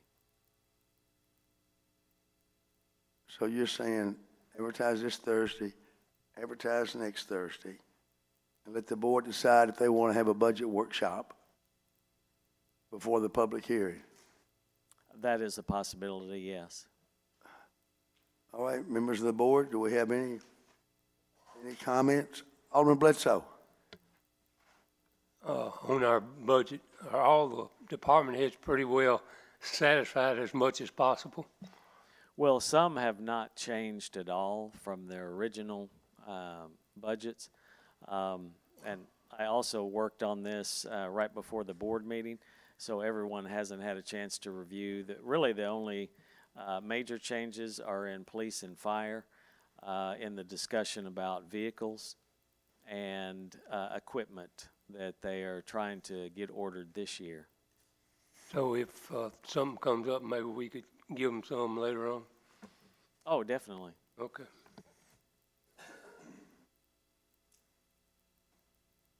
Anyone else? And I will say that this budget, you'll see as you go through it, in the fire department, the section in red states that this includes the 6 ladder truck firefighters that will be needed to man the new ladder truck that is coming in. But because of the numbers we were looking at, that wouldn't go into effect till January, the 6 ladder trucks. And I have not had a chance to talk to Chief Linville about that, because when crunching the numbers, I put in 1st October, then I put in starting that in January, and it fit in line with what it would take to give the 2,100 raises. We don't need a motion. Put that legal notice in the paper. We don't, Mr. Mayor. We may need to take some action if the board wants to meet other than at the next board meeting on the 15th to discuss this. Thank you, sir. But do y'all wish to meet between now and the 15th to further discuss the budget?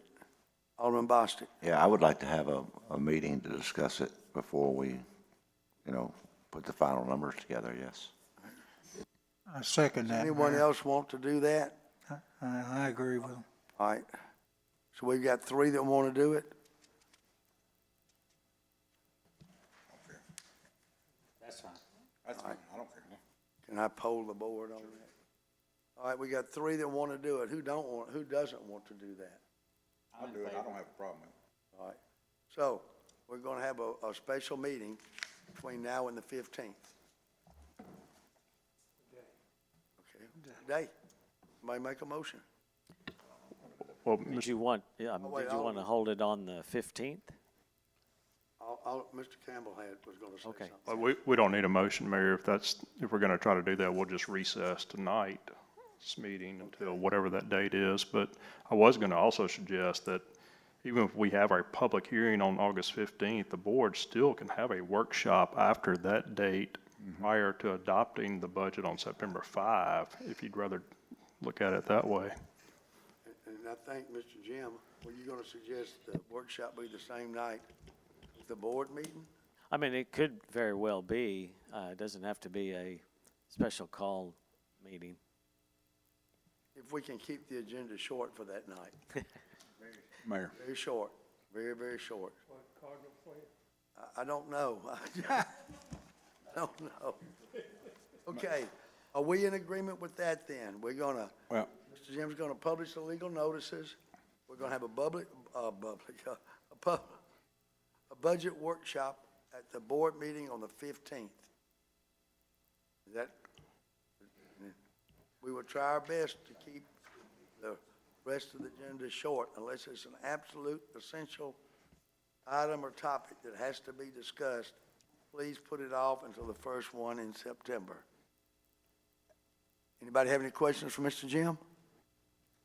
All right, Alderman Boston. Yeah, not pertaining to the budget here. I know we haven't had the item come up about the audit. We're still working on 2021's audit, and then we're already over half of the year. So I was just curious, where do we stand on that? Or are we ever going to see a finale on that? Yes, and I've been pushing them hard also because a lot of things are weighing on that 21 budget. He has been corresponding back and forth with Miss Marie with a lot of additional questions. For some reason, this is their first year doing our audit. And I should have realized that they're going to do a deep dive in every single aspect, and he's coming back now with a lot of additional questions. Miss Marie and I sat down and met today, ironing through some of his last questions on debt service that he had. So he's getting close. He went out of town, but then came back and said he's devoting everything to our audit.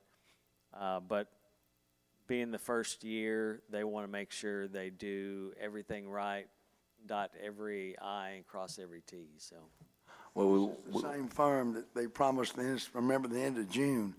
So I hope he's getting closer. Well, I know the people that we had doing the audit before, we had issues with them too. Is this the same questions every year with the same, now we just have a different auditor asking the same question? Because it's always, they keep asking questions. You've been a city administrator now for what, 7 years?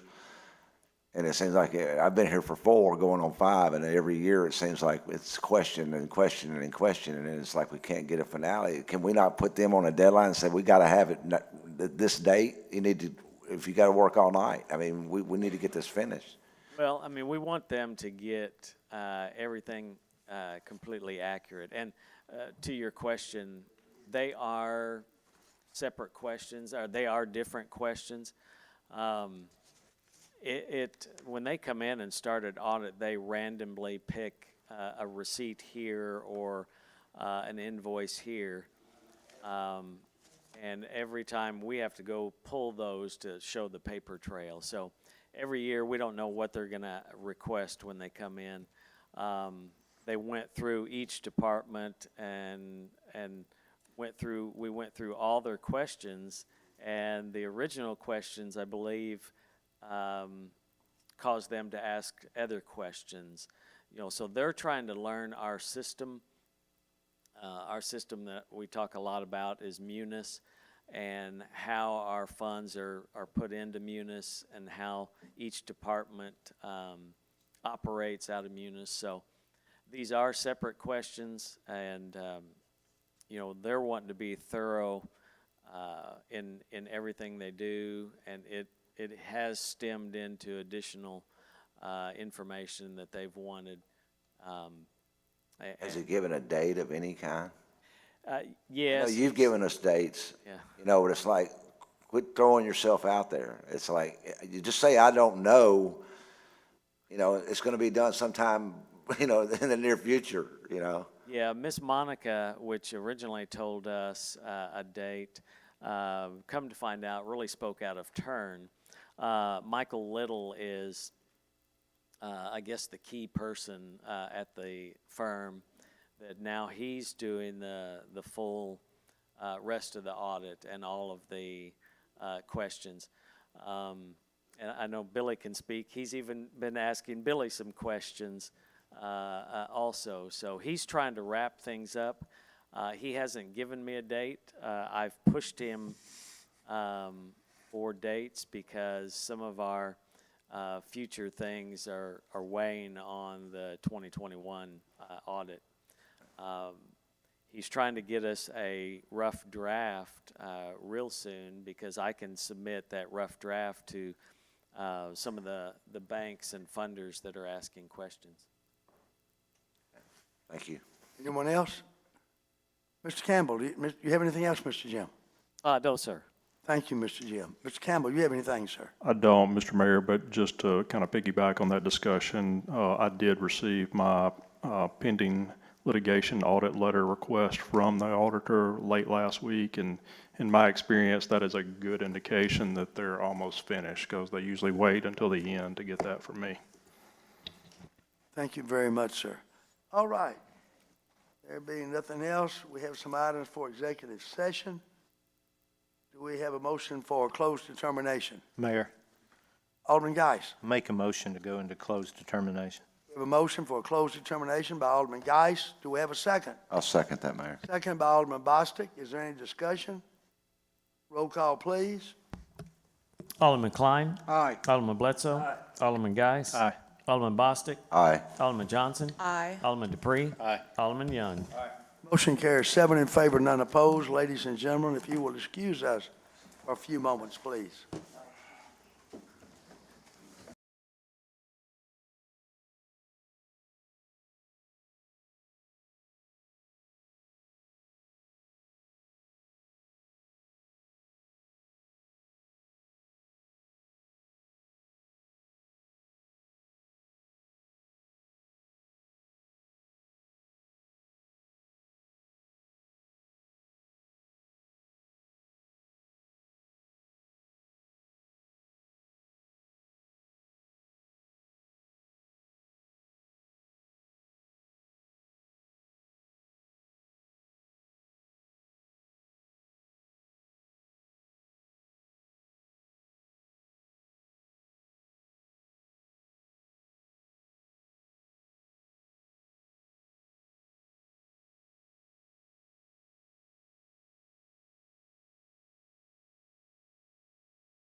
All right, we're back. Do we have a motion to come out of closed determination? Mayor, I make the motion to come out of closed determination. We have a motion by Alderman Geis. Do we have a second? Second, Mayor.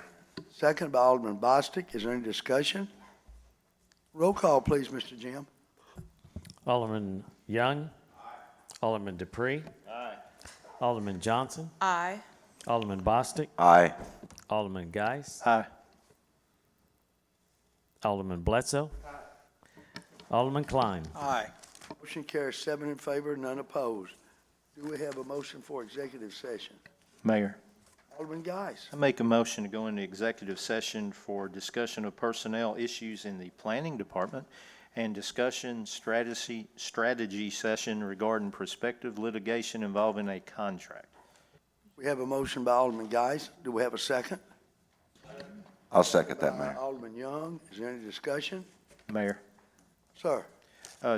if you don't mind, I'd like to recommend anybody that's a department head that we don't need an executive session and let them go home.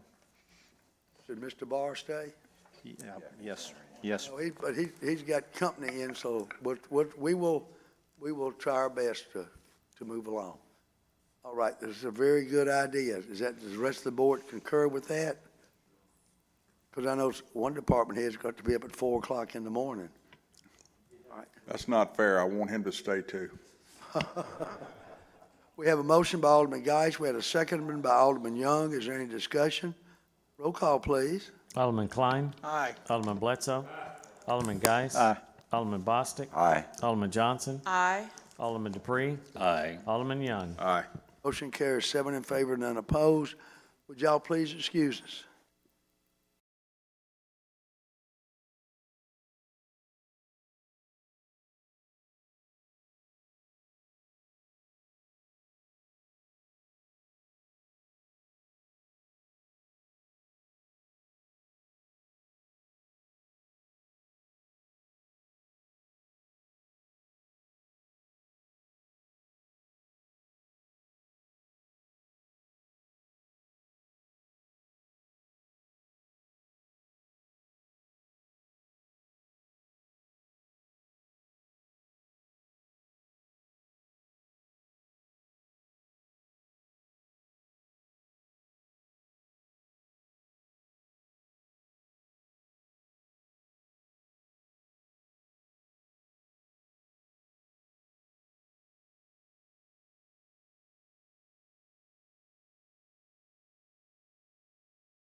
We have a Second. motion by Alderman Geist. Do we have a second? Second.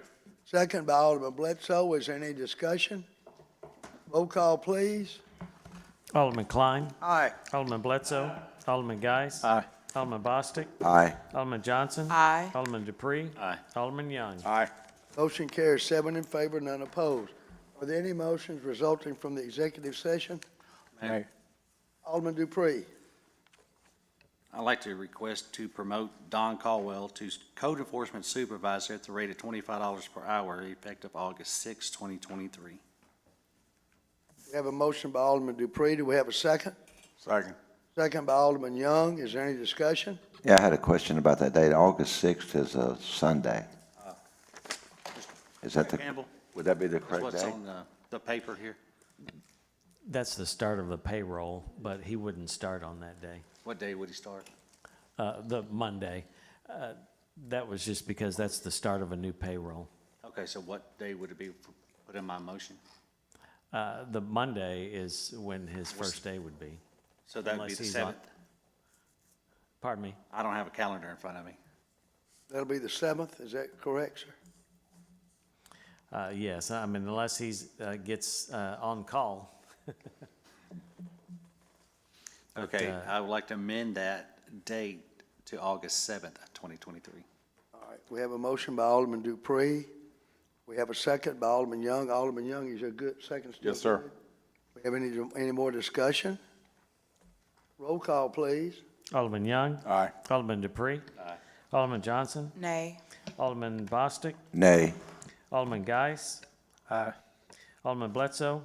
Alderman Klein. Aye. Motion carries 5 in favor, 2 opposed. Are there any more motions resulting? Mayor, Alderman Geis. I make a motion to approve and authorize Mayo Millette PLLC to take such action as it is deemed appropriate and necessary after consultation with the mayor and/or city attorney to require the county tax collector to undertake collection of all municipal taxes pursuant to the June 19th, 2023 interlocal agreement. We have a motion by Alderman Geis. Do we have a second? I say. Second. Second by Alderman Bledsoe. Is there any discussion? Roll call, please. Alderman Klein. Aye. Alderman Bledsoe.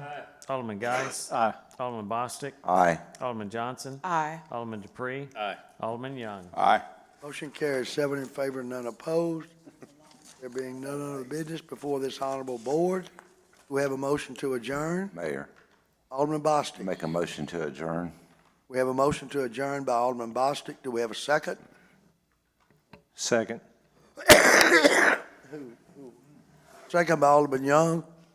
Any discussion? Roll call, please. Alderman Young. Alderman Dupree. Aye. Alderman Johnson. Aye. Alderman Bostic. Aye. Alderman Geis. Aye. Alderman Bledsoe. Alderman Klein. Aye. Motion carries 7 in favor, none opposed. Ladies and gentlemen, we are adjourned.